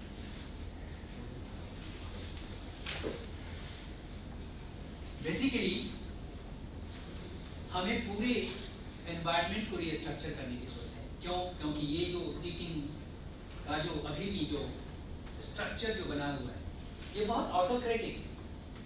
It's not democratic. One speaks and other lessons carefully. Usually यहाँ पे यदि देखा जाए तो एक जब हम इंटरैक्टिव जब आप सेशन कहीं रखते हैं तो आप राउंड टेबल ग्रुप्स बना देते हैं और वहाँ पे बेसिकली सभी व्यक्ति एक दूसरे पे, आप हमारे तरफ तो देख रहे हैं लेकिन आप अपने पीयर्स के तरफ आप मुखातिब नहीं हो पा रहे हैं। उनका क्या इमोशन है, उनको क्या नीड है। यदि क्योंकि सीटिंग अरेंजमेंट कुछ इस तरीके का, एक आगे एक पीछे एक ऐसे, तो आप चाह करके भी आप पीछे नहीं देख सकते, लेकिन हो सकता है कि आपको आपकी जरूरत उनको हो। तो एक इस तरीके से जो सीटिंग का जो अरेंजमेंट भी, जो रीस्ट्रक्चरिंग है क्लासरूम में, ये भी करने की जरूरत है। जब हम इंक्लूजन की प्रैक्टिस करें, जब हम इंक्लूजन को जब हम रियलाइज करें, तो इस तरीके से हमें चाहे डिसेबिलिटी के चाहे जितने भी 21 डिसेबिलिटीज और rights of person with disability act, जिसको वो 20-22 पेज का डॉक्यूमेंट है, उन 20-22 पेजेस को जरूर आपको रखना चाहिए। और पर्टिकुलरली यदि देखा जाए तो अभी यूनिवर्सिटी ग्रांट्स कमीशन ने एक पेपर अभी रिलीज किया है। पर्टिकुलरली इसको आप लोगों को सबको पढ़ना चाहिए, ये बहुत ही इंपॉर्टेंट डॉक्यूमेंट है। और ये मुझे लग रहा है कि जैसा कि मैंने बताया आपको कि ये 28 सितंबर 2022 को यूजीसी ने रिलीज किया है इसको। इसका जो आप ये देखेंगे तो ये guidelines for credit-based course on pedagogical aspects for teaching Divyangjans and specific learning disabilities. क्योंकि दिव्यांगजन एंड स्पेसिफिक लर्निंग डिसेबिलिटी, जिसको मैंने बताया आपको कि SLD स्पेसिफिक लर्निंग डिसेबिलिटी, और जैसे स्पेसिफिक लर्निंग डिसेबिलिटी में जब कहूँ तो इसका मतलब है कि वो डिस्लेक्सिया से है, वो डिस्ग्राफिया से है, डिस्कैल्कुलिया से है, डिस्ट्रैक्सिया से है, वो अफेजिया से है, वो किसी भी तरीके से, क्योंकि ये जो डिसेबिलिटी है ये डिसेबिलिटी एक हिडन डिसेबिलिटी है जो आपको दिखने में व्यक्ति बहुत नॉर्मल दिखता है, लेकिन उसके अंदर क्या उथल पुथल चल रहा है ये आप नहीं समझ पा रहे। तो इसीलिए कैटेगरिकली दिव्यांगजन का मतलब डिसेबिलिटी, जो डिसेबिलिटी जैसे वीआई को आप आसानी से समझ सकते हैं कि ये वीआई। लो विजन बच्चे को बहुत आसानी से, क्योंकि कुछ समय में आप आसानी से समझ सकते हैं कि वो क्या बार बार बहुत नजदीक से देख रहा है, या खास करके जो ऐसे करके देख रहा है, या बहुत ही अपने साथी मित्रों से कह रहा है, या आपको हमेशा शिकायत कर रहा है, आप आसानी से समझ सकते हैं। लेकिन कुछ ऐसे डिसेबिलिटी हैं जो व्यक्ति तो बिल्कुल एक सामान्य की भांति आपको दिखता है, लेकिन अंदर से यदि देखा जाए तो असामान्य है, जिसमें लर्निंग डिसेबिलिटी, इसलिए पर्टिकुलरली SLD को कैटेगरिकली अलग प्लेस किया है। और उसमें आप जब देखेंगे तो डिसेबिलिटी वाइज किस तरीके के मॉडिफिकेशन, किस तरीके से ऑल्टरेशन, किस तरीके से बदलाव, किस तरीके से परिवर्तन सामान्य स्थिति आप कैसे कर सकते हैं। क्योंकि कभी कभी लगता है कि हमारे पास ये फंड नहीं है, हमारे पास ये नहीं है, हमारे पास वो नहीं है, नहीं करने के तो हजार बहाने, लेकिन जब हम अपने स्तर पे कर सकते हैं तो हम अपने स्तर पे करेंगे तब जब हम ओरिएंट करें, हम उनके डिसेबिलिटी के फीचर्स को समझें, हम उनके स्पेशल नीड्स को समझें, तब जाकर के उस पाठशाला को हम आनंदशाला में तब्दील कर पाएंगे। नहीं तो अदरवाइज उस पाठशाला को वो कभी भी केवल एक पाठशाला, एक बहुत ही मुझे कभी कभी बड़ा निगेटिव कनोटेशन लगता है, जहां पे just I will teach you the lesson, कि मैं आज आपको पाठ पढ़ाऊंगा। पाठ पढ़ाने का मतलब है कि you are the dominant, you are not going to listen the other's emotion, you are not going to listen the other's problem. If you are not going to listen the other's problem, then how could you be a teacher? You cannot be a teacher, है ना? आप basically एक बेहतर teacher बनने के लिए आपको एक बेहतर लर्नर बनना, और पर्टिकुलरली जितने भी बड़े बड़े अध्यापक रहे हैं, बड़े बड़े जो शिक्षक रहे हैं, जिनका हम हिस्ट्री में पढ़ते हैं, वो यदि देखा जाए तो उन अध्यापकों को यदि किसी ने बनाया एक सफल अध्यापक, तो उनके स्टूडेंट्स ने बनाया।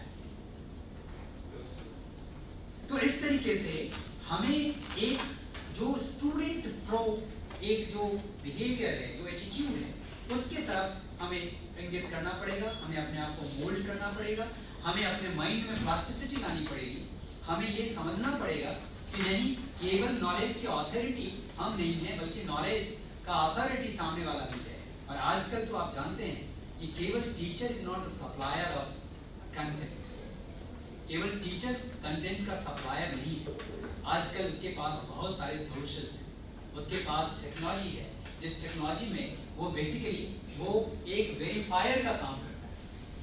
ईच एंड एवरी स्टूडेंट के पास कर लो दुनिया मुट्ठी में, उसके पास गूगल देवो भवा है, और वो आपके बताए हुए इंफॉर्मेशन को वो चेक करता है, और फिर वो आपके कंसिस्टेंसी को चेक करता है, वो आपके रिलायबिलिटी को चेक करता है। पहले के समय में हमारे पास केवल और केवल एक स्रोत हुआ करते थे, जो हमारे आचार्य होते थे, हमारे गुरु होते थे, और आज वहां पे यदि देखा जाए तो मल्टीपल सोर्सेज हैं। तो मल्टीपल सोर्सेज में जब आप नॉलेज को कलेक्ट करते हैं, तो वहां पे ऑफ कोर्स उस नॉलेज की वैलिडिटी को चेक करना होता है कि प्रत्येक इस सोर्स से जो आ रहा है, इस सोर्स से जो आ रहा है, और इस सोर्स से जो आ रहा है, इनमें कंसिस्टेंसी है, इसमें कोहेरेंस है, इसमें साम्यता है। और यदि नहीं है तो फिर आप मजबूर हो जाते हैं कि हम इनकी सुने या इनकी सुने। तो आप जब देखते होंगे कि जब बच्चा किसी बुक को पढ़ता है तो वो कहता है कि उसके दिमाग में पहले से बैठा हुआ है कि जो बुक है ये बुक नॉलेज का ऑथोरिटी है। वो ये तब तक नहीं समझता है कि इस बुक को भी की रचना किसी व्यक्ति ने की। और जब आप फिर प्रोफेसर, आप जब एक सीनियर लेवल पे पहुंच जाते हैं तो आप बुक में लिखे हुए जो नॉलेज है उस नॉलेज को भी चैलेंज करें। तो जो बच्चा जिस दौर से गुजर रहा है, जिस स्तर से गुजर रहा है, हमें उसके उस सेंसिटिविटी को समझने की जरूरत है कि हम किस तरीके से उनको शेप और डी शेप करें। तो डेफिनेटली जब आप देखेंगे इसमें तो ये एक डॉक्यूमेंट जो बहुत ही कम पेज का डॉक्यूमेंट है, 35-36 पेजेस हैं, जिसमें जब आप ये देखेंगे तो इसमें जो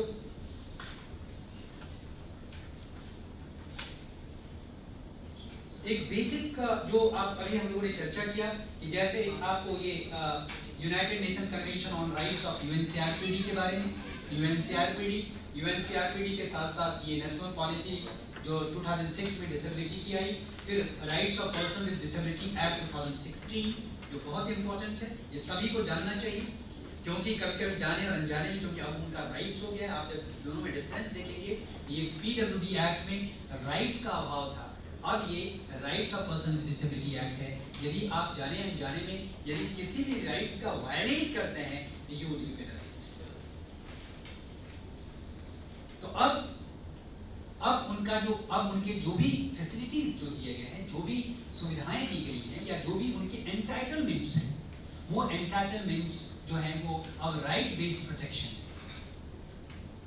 इसीलिए अब उनका हक है कि यदि कोई वो बच्चा यदि वीआई है और वो यदि राइटर मांगता है तो ये राइटर आपको देना होगा। यदि रीडर मांगता है तो रीडर आपको देना पड़ेगा। यदि वो एग्जामिनेशन में एक्स्ट्रा टाइम मांगता है, अब उसका वो राइट प्रोटेक्टेड है, आपको देना होगा। ये समझना होगा कि ये नहीं कहना होगा कि नहीं हमारे यहाँ सुविधा नहीं है, आपको नहीं मिलेगा। No, you can not deny. यदि आप डिनाई करेंगे उसके लिए बहुत सारे अपीलेट अथॉरिटी हैं, स्टेट डिसेबिलिटी कमिश्नर से लेकर के सेंट्रल डिसेबिलिटी कमिश्नर तक, जहां पे आपको कभी भी स्यू किया जा सकता है। इसीलिए rights of person with disability act आपको समझना चाहिए और उसके एस्पेक्ट्स को समझना चाहिए। और क्योंकि अभी भी यदि देखा जाए तो इंडिया जैसे कंट्री में जब आप देखते होंगे कि अभी केवल 2011 के सेंसस के अकॉर्डिंग टू केवल 2.2% डिसेबिलिटी का जो परसेंटेज है, लेकिन अभी आप इमेजिन कीजिए कि 7 डिसेबिलिटी से बढ़ के 21 डिसेबिलिटी हो गई है, तो ये परसेंटेज कितना ज्यादा आगे बढ़ेगा। और मुझे जहां तक लग रहा है कि कम से कम 10% ये आगे बढ़ेगा। तब आप इमेजिन कीजिए कि हम 1/10 यानी कि 100 में से 10 व्यक्ति यदि किसी न किसी डिसेबिलिटी से, बेंचमार्क डिसेबिलिटी से यदि ग्रसित है, तो ऑफ कोर्स उसके अकॉर्डिंग टू हमें एजुकेशनल सिस्टम को चेंज करना पड़ेगा, एजुकेशनल सिस्टम को रीस्ट्रक्चर करना पड़ेगा, क्लास को रीस्ट्रक्चरिंग करनी पड़ेगी। हमें यदि देखा जाए तो अब यहाँ पे यदि किसी की बात करें तो अब आप देखिए कि यदि कोई व्हील चेयर बाउंडेड बच्चा या कोई व्यक्ति यदि यहाँ पे आना चाहे वो नहीं आ सकता है। उसके लिए बड़ा ह्यूमिलेटिंग कंडीशन होगा कि उसके व्हील चेयर को उठा करके या उसके बॉडी को टच करके, you can not do this, है ना, कि वो आप इसको उठा करके यहाँ पे रखना पड़े। तो हमें अब क्या कर सकते हैं, तो बन गया ऑटोमेटिकली हम कुछ जो वुडन जो रैंप है उस वुडन रैंप को हम यहाँ पे दे सकते हैं। इस तरीके से हमें उनको नहीं बदलना है, हम कोशिश करते हैं कि हम उन्हीं को बदलने में लग जाते हैं, बल्कि हम अपने सिस्टम को बदलने की कोशिश करते हैं। थोड़ी थोड़ी सी चीजें हैं, आप जब देखेंगे, आप विद्यालय जाएंगे तो विद्यालय में यदि आप देखेंगे कि कहने के नाम पे रैंप बना दिया गया, लेकिन क्या रैंप का क्या स्लोप ठीक है, वो यदि आप देखेंगे तो उस स्लोप को यदि देखेंगे कि यदि कोई बच्चा अपने एफर्ट से यदि चढ़ाना चाहे तो जो भी बचा खुचा उसकी जो बची खुची वो है वो भी और ज्यादा वो सीवियरली दिव्यांग हो जाए। यानी कि ये सिस्टम दिव्यांग को और दिव्यांग बनाने वाला नहीं होना चाहिए। उनके फिजिकल बैरियर को रिड्यूस करना चाहिए। How to reduce the physical barriers? आप क्लासरूम में आपने घर से जब वो विद्यालय तक आएगा तो घर से विद्यालय के बीच में जितने भी अवरोध हैं उन अवरोधों को हटाना पड़ेगा। वो अवरोध भौतिक हो सकते हैं, वो अवरोध मानसिक हो सकता है, क्योंकि अभी देखा जाए तो बहुत लोग कहते हैं कि सामान्य व्यक्ति को तो शिक्षा मिल नहीं पा रही है, ये दिव्यांग क्या पढ़ेंगे। यूजुअली अब हम इस तरीके से एक डेमोक्रेटिक कंट्री में यदि हम इस तरीके के थॉट को रखते हैं तो ये बहुत ही डिट्रीमेंटल है। तो हमें ये अब इस बात को हमें मानना पड़ेगा कि ये कोई ऑप्शनल सब्जेक्ट नहीं है कि इंक्लूजन को माने या ना माने, ये एक मैंडेटरी सब्जेक्ट है, ये एक एसेंशियल पेपर है। जिस एसेंशियल पेपर को पॉलिटिशियंस को भी पढ़ना पड़ेगा, ब्यूरोक्रेट्स को भी पढ़ना पड़ेगा, एग्जीक्यूटिव जितने भी पिलर्स हैं उनको भी पढ़ना पड़ेगा, और केवल पढ़ना ही नहीं पड़ेगा बल्कि उनको पढ़ करके एग्जामिनेशन को पास भी करना पड़ेगा। और एग्जामिनेशन पास करने का मतलब यहाँ पे ये है कि जो भी चेंजेस चाहिए वातावरण में, चाहे वो इस राष्ट्रीय शिक्षा नीति में उनके स्कॉलरशिप की बात है, उनके डिसेबिलिटी या जेंडर इंक्लूजन फंड एस्टैब्लिश करने की बात है, जितने भी महत्वाकांक्षी जिले हैं, जितने भी एस्पिरेशनल डिस्ट्रिक्ट्स हैं, उन डिस्ट्रिक्ट्स में स्पेशल एजुकेशन जोन डेवलप करने की बात है। यहाँ पे विद्यालय से विद्यालय को जोड़ने की बात है कि ताकि स्कूल कॉम्प्लेक्स के रूप में डेवलप किया जा सके। और स्कूल कॉम्प्लेक्स में यदि रिसोर्सेज की कमी है तो रिसोर्स शेयरिंग का बेसिस होना चाहिए ताकि एक्सचेंज हो जाए। हो सकता है कि आप इमेजिन कीजिए कि 10 विद्यालय को एक क्लस्टर में, एक कॉम्प्लेक्स में जोड़ दिया जाए और उसमें आप सभी रिपोर्ट करेंगे उस स्कूल कॉम्प्लेक्स में। यदि सामने वाले के विद्यालय में यदि कोई एक स्टाफ की कमी है तो हम कभी जा सकते हैं वहां पे। मतलब इस तरीके का एक फ्रीडम हो जहाँ पे यदि कोई सब्जेक्ट स्पेसिफिक, यदि कोई टीचर की कमी है, यदि कोई रिसोर्सेज की कमी है, स्पेशल एजुकेटर्स की यदि कोई कमी है, तो हम स्कूल कॉम्प्लेक्स पे स्पेशल एजुकेटर्स की नियुक्ति कर सकते हैं, पर्टिकुलरली जहाँ पे स्पेसिफिक डिसेबिलिटी से रिलेटेड आवश्यकताओं को हम कैटर कर सकें। क्यों? क्योंकि सभी व्यक्ति एक फाइन साइन लैंग्वेज इंटरप्रेटर नहीं हो सकता है, सभी व्यक्ति ओरिएंटेशन मोबिलिटी का ट्रेनर नहीं हो सकता है। आप इमेजिन कीजिए कि एक दिन इंक्लूजन को रियलाइज करने के लिए आपको यदि अभी ही, मेरा तो मन था कि मैं कम से कम 20-25 ब्लाइंड फोल्ड्स लाता और आपके आंख पे वो पट्टी बांधता और मैं कहता कि आपको यहाँ से अब गेस्ट हाउस जाना है ब्लाइंड फोल्ड लगा करके, और ये पता करना है कि किस रास्ते से हमको गुजरना है और कहाँ हम कैसे अपने डाइनिंग टेबल पर पहुँचे।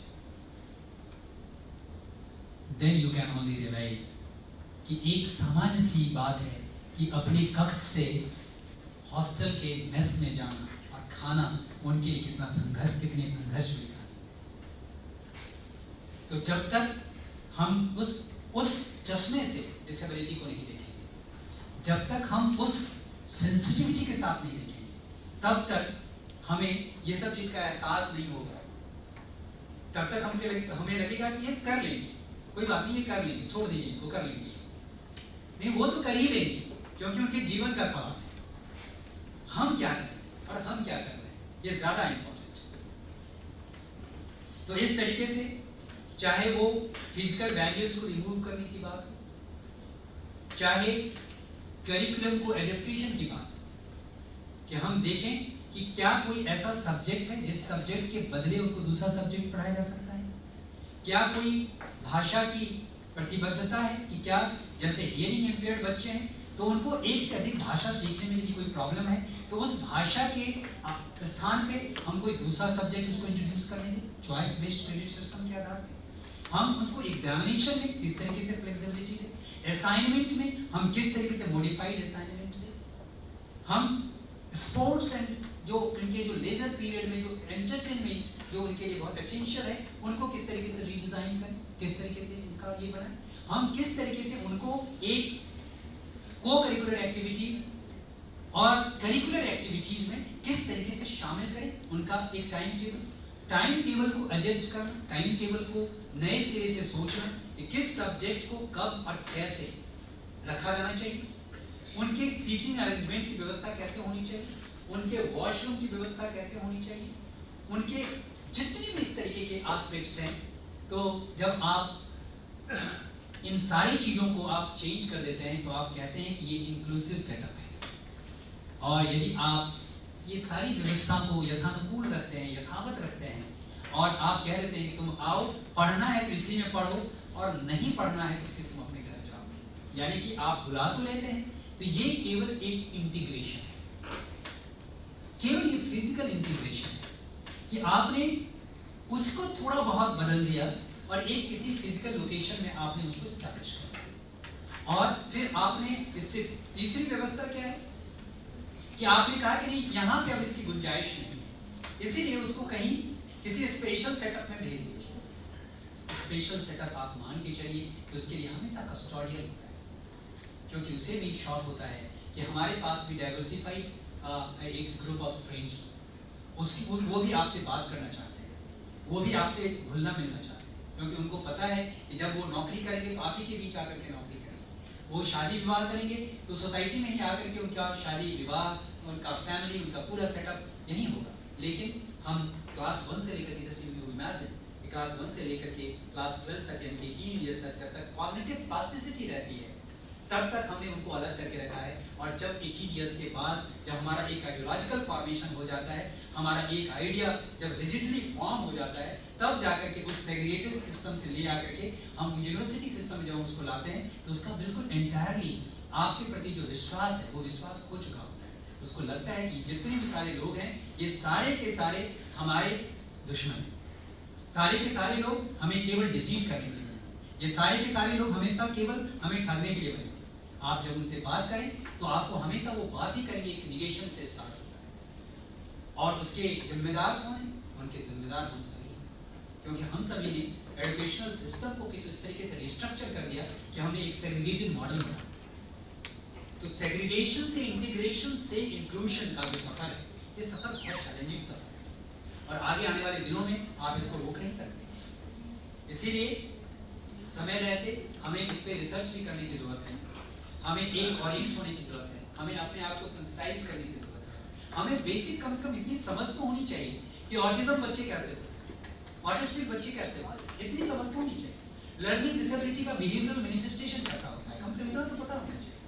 एचआई बच्चे की साइकोलॉजी कैसे होती है, इतना तो कम से कम पता होना चाहिए। कम से कम उनके बेसिक इंटरेक्शन करने के लिए थोड़ा बहुत साइन लैंग्वेज तो हो ही जाना चाहिए।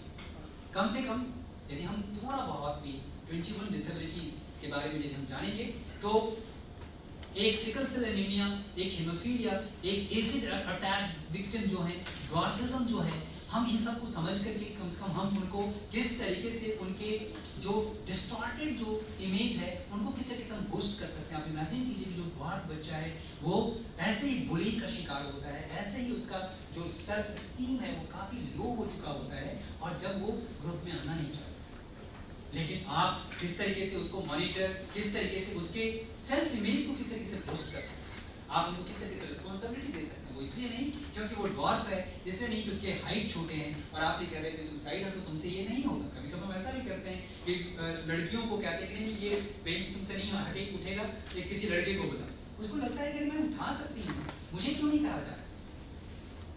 हम जाने अनजाने में हम सेग्रीगेट, और जब हम एक सेंसिटाइज हो जाते हैं तो वो सेग्रीगेशन फिर हम डेलिबरेटली नहीं करते। हमें इस आधार पर यदि देखा जाए तो पूरी पेडागॉजी और एंड्रागॉजी में पैराडाइम शिफ्ट लाने की जरूरत है। इसको नए सिरे से यदि हम सोसाइटी को यदि हम इंक्लूसिव बनाना चाहते हैं, नेशन को इंक्लूसिव बनाना चाहते हैं, यदि हम वर्ल्ड को इंक्लूसिव बनाना चाहते हैं, तो ये इस इंक्लूसिव बनाने का जो कैंपेन है वो कैंपेन फॉर्मल कैंपेनिंग कहाँ से स्टार्ट होना चाहिए? वो एजुकेशनल इंस्टीट्यूशन से होना चाहिए। क्योंकि ऑफ कोर्स जो फैमिली में चाहे वो जैसे भी हैं वो फैमिली के लिए प्यारे हैं, लेकिन वो फैमिली से जैसे ही वो बाहर जाते हैं, एजुकेशनल इंस्टीट्यूशन में आते हैं, वहां से उनको एक सीवियर डिस्क्रिमिनेशन का शिकार वो झेलना शुरू कर देते हैं। इसलिए जो इंक्लूजन का जो पैराडाइम शिफ्ट है वो होना चाहिए। और उसमें पर्टिकुलरली यदि आप देखेंगे तो आपको देखेंगे तो केवल हायर एजुकेशन में एनरोलमेंट है वो केवल 0.56% है। आप इमेजिन कीजिए कि अभी उनका आप जब देखेंगे तो जॉब में रिजर्वेशन हमने कितना दिया हुआ है उनको 4%। हमने जो 3% का जो डिसेबिलिटी के लिए रिजर्वेशन था हमने 4% रिजर्वेशन को हमने कर दिया है, और एडमिशन में हमने 5% हमने उसको इंक्रीज कर दिया है। लेकिन 5% है, और उसके सापेक्ष यदि देखेंगे तो केवल उनका जो परसेंटेज है एनरोलमेंट का वो केवल और केवल 0.56 है। अब आप इमेजिन कीजिए कि ये तो ओवरऑल है, लेकिन जब आप शेड्यूल्ड ट्राइब्स के डिसेबल्ड का जब आप देखेंगे तो उनकी स्थिति और भी भयानक है। जब आप ट्रांसजेंडर के डिसेबल्ड का जब आप देखेंगे तो उनकी स्थिति और भयावह है। तो जहां पे क्रॉस सेक्शंस है जेंडर और डिसेबिलिटी का, ट्राइबल और डिसेबिलिटी का, माइनॉरिटी और डिसेबिलिटी का, तो ये जितने भी क्रॉस सेक्शंस हैं उसमें और ज्यादा जो फिगर है वो डिसअपॉइंटिंग। तो इस तरीके से इंक्लूजन की जो शुरुआत है वो शुरुआत हमारे साइकी से होना चाहिए, हमारे मेंटल सेट से होना चाहिए, हमारे एटीट्यूड से होना चाहिए। और डेफिनेटली हम जब सेंसिटाइज्ड होंगे तो जब कोई व्यक्ति सड़क पे चल रहा होगा तो कम से कम हमारे अंदर संवेदना जरूर होगी कि हम इनकी क्या मदद कर सकते हैं, वो किस स्ट्रगल से जूझ रहे हैं, किस स्ट्रगल को जी रहे हैं। इस तरीके से हमें करिकुलम, तो करिकुलम हम जानते हैं कि करिकुलम किसी भी एजुकेशनल इंस्टीट्यूशन का कॉन्स्टिट्यूशन एक मोल्डर्स का काम करता है, किस तरीके से मोल्डिंग हम करते हैं किसी स्टूडेंट का। तो हम करिकुलम, और करिकुलम में जब हम बात करें तो करिकुलम में केवल करिकुलम के साथ साथ उनके पेडागोजिकल स्टाइल, उनके लर्निंग स्टाइल, उनके आपके टीचिंग स्टाइल्स, उनके आपके इवैल्यूएशन का स्टाइल, उनका असेसमेंट का स्टाइल, उनके स्क्रीनिंग, क्योंकि स्क्रीनिंग भी उनकी भाषा में। हम इंटेलिजेंस का टेस्ट करते हैं, हम वेस्लर के इंटेलिजेंस टेस्ट स्केल से हम कर लेते हैं, हम फॉरेन मेड टेस्ट से उनका हम इंटेलिजेंस का जानते हैं कि जब लैंग्वेज है और लैंग्वेज को हम अडेप्ट कर लेते हैं, लेकिन जो उसमें आइटम्स हैं वो आइटम्स अब उस कल्चर के एप्रोप्रिएट नहीं। तो जो कल्चर एप्रोप्रिएट असेसमेंट है, जो कल्चर सेंसिटिव असेसमेंट और स्क्रीनिंग है, ये होना चाहिए। और उसमें बहुत रिसर्च की जरूरत है, क्योंकि अभी अब स्टार्ट ही नहीं हुआ है। अभी तो हम केवल वेस्टर्न टूल्स को लेते हैं और एडेप्ट कर लेते हैं लैंग्वेज में, सिंपली उसका ट्रांसलेशन कर देते हैं और थोड़े बहुत एडेप्टेशन हो जाता है, हम मान के चलते हैं कि चलो ठीक है डन हो गया। हमने सालों से चल रहा है। और आप इमेजिन कीजिए कि जो बच्चा, आप इमेजिन किया कि ट्राइबल बच्चे को आप वेस्टर्न पद्धति से और इंग्लिश में यदि आप करेंगे, वो पेड़ में बहुत अच्छा चढ़ना जानता है, वो अपने सर्वाइवल को बहुत अच्छा से करना जानता है, वो बहुत सारे ऐसे एक्टिविटीज को जानता है जो आप नहीं जानते। तो कल्चर स्पेसिफिक असेसमेंट बहुत जरूरी है, और चूंकि वो नहीं हो रहा है इसीलिए हम लेवलिंग जो करते हैं वो लेवलिंग उनके लिए डिजास्टर्स हो जाता है। जो आईडी बच्चा नहीं है वो भी हम किसी दूसरे टेस्ट के माध्यम से हम उसको मानसिक मंद या बौद्धिक अक्षम करार देते हैं और ये कहते हैं कि तुम, और एक बार यदि हम इसकी लेवलिंग कर दें तो आप समझ जाइए कि उनके लिए पूरे लाइफ लॉन्ग वो लेवलिंग रह जाती है। उनके बच्चे, उनके पीयर्स ग्रुप, उनके साथी मित्र, उनके जितने भी लोग हैं, फिर उनकी लेवलिंग से उनको चिढ़ाना, बुलिंग करना ये स्टार्ट करें। इसीलिए हमें screening, assessment, evaluation, curricular adaptation, ये सब जितने भी एस्पेक्ट्स हैं, इन एस्पेक्ट्स को हमें ध्यान रखना चाहिए। और मुझे लग रहा है ये यूजीसी के वेबसाइट पे भी ये अपलोडेड, पर्टिकुलरली जब आप ये डॉक्यूमेंट को जब आप देखेंगे, जो सितंबर 22 सितंबर को यूजीसी ने ये किया है, रिलीज किया है, तो इसके साथ मुझे लग रहा है कि चूंकि ड्राफ्ट, चूंकि ये रजनीश जैन जी का लेटर है जो 28 सितंबर को इन्होंने सर्कुलेट भी किया था सारे एजुकेशनल इंस्टीट्यूशन को कि आप इसको ज़रूर देखिए। और इसमें कम से कम इस डॉक्यूमेंट को पढ़ने से, और मैंने ये कहा कि जैसे इंग्लिश के में भी डॉक्यूमेंट है, गूगल लेंस आपको मदद करेगा, आप इसको ट्रांसलेट कर लीजिए। अब आप लैंग्वेज का कोई बैरियर नहीं है, टेक्नोलॉजी ने बहुत सारे बैरियर्स को रिमूव किया है, हमें केवल सेंसिटाइज होने की जरूरत है, हमें केवल ओरिएंट होने की जरूरत है।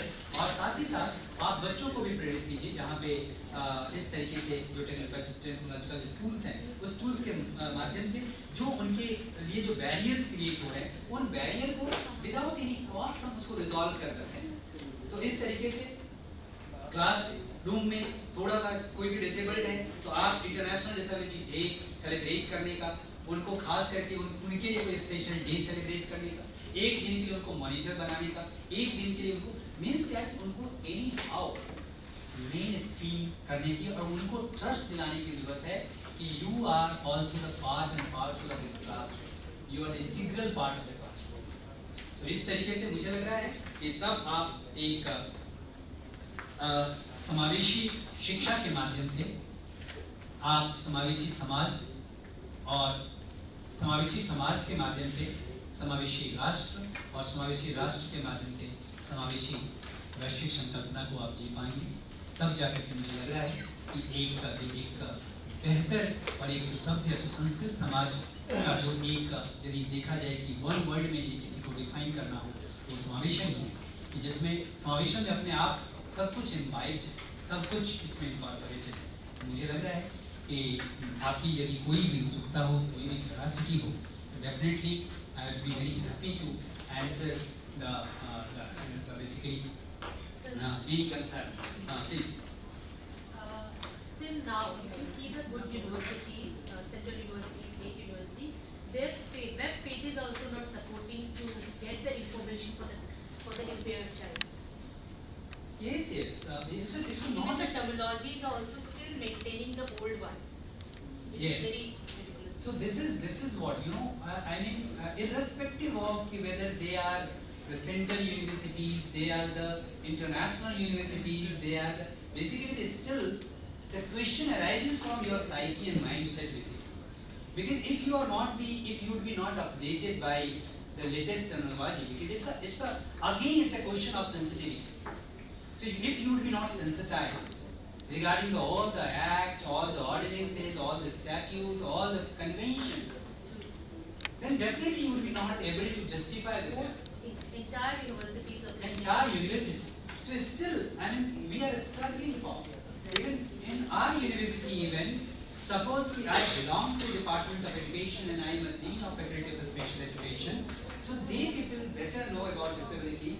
In our university, in other departments, they don't know what disability exactly is. So this is what. So gradually, basically, ये एक ट्रांसफॉर्मेशन का वो है, सोशल ट्रांसफॉर्मेशन में वक्त लगता है। मटेरियलिस्टिक ट्रांसफॉर्मेशन तो रातों रात हो जाता है। आप देखते होंगे कि रातों रात ये फर्नीचर को क्रिएट किया जा सकता है, लेकिन इस फर्नीचर पे बैठना, उसको सलीके से यूज करना तो कम से कम वर्षों लगता है।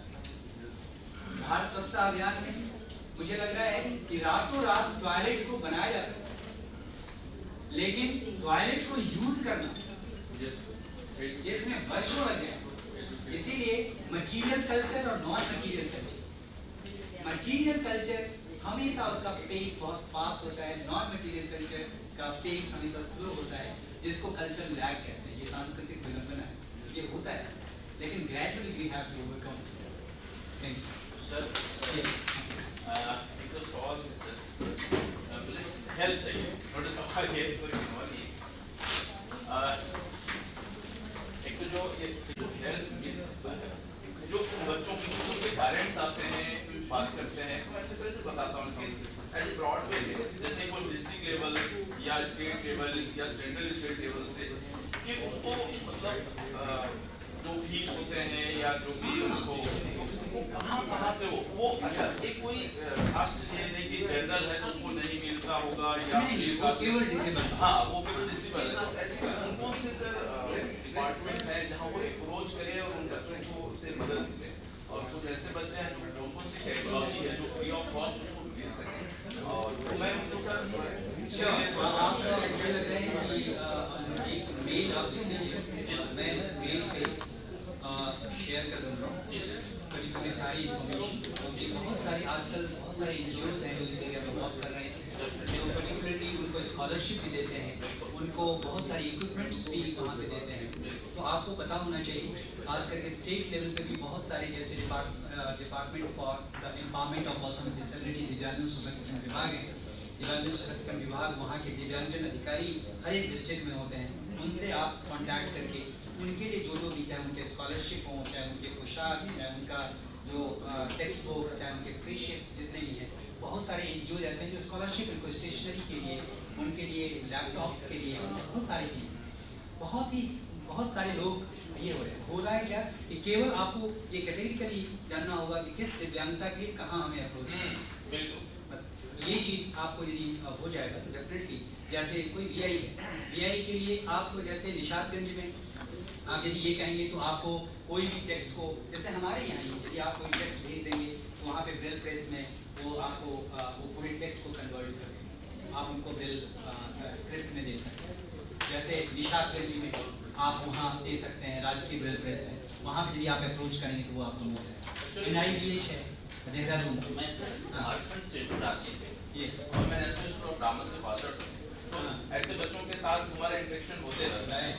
तो और जैसे साइन लैंग्वेज की बात कर रहे थे, तो हम लोग साइन लैंग्वेज के साथ काम करते हैं, उन बच्चों के साथ जाते हैं, करते हैं, तो बच्चे बड़े खुश होते हैं, बहुत बहुत ही खुश होते हैं। मैं वीक में एक दिन जाता हूँ उनके बीच में, कुछ लेके जाता हूँ, कुछ उनके साथ बिताता हूँ, कुछ उनकी बातें सुनता हूँ, बड़ी बहुत खुश होते हैं। तो मैं चाह रहा हूँ बच्चों के लिए कुछ इस तरह से चीजें करें। आप वहाँ CRC अप्रोच करते हैं रांची में, CRC composite regional centre, Ranchi में कंपोजिट रीजनल सेंटर है, वहाँ पे एक डायरेक्टर हैं यादव हैं, वहाँ पे CRC जाइए, CRC में आपको सारे सेंट्रल लेवल की स्कीम्स मिलेंगी, और वो रांची मुझे लग रहा है कि मूल शहर में ही है कहीं, तो वो मुझे लग रहा है कि वो जो केंद्रीय विश्वविद्यालय है उसी के जस्ट आसपास है ना, CRC।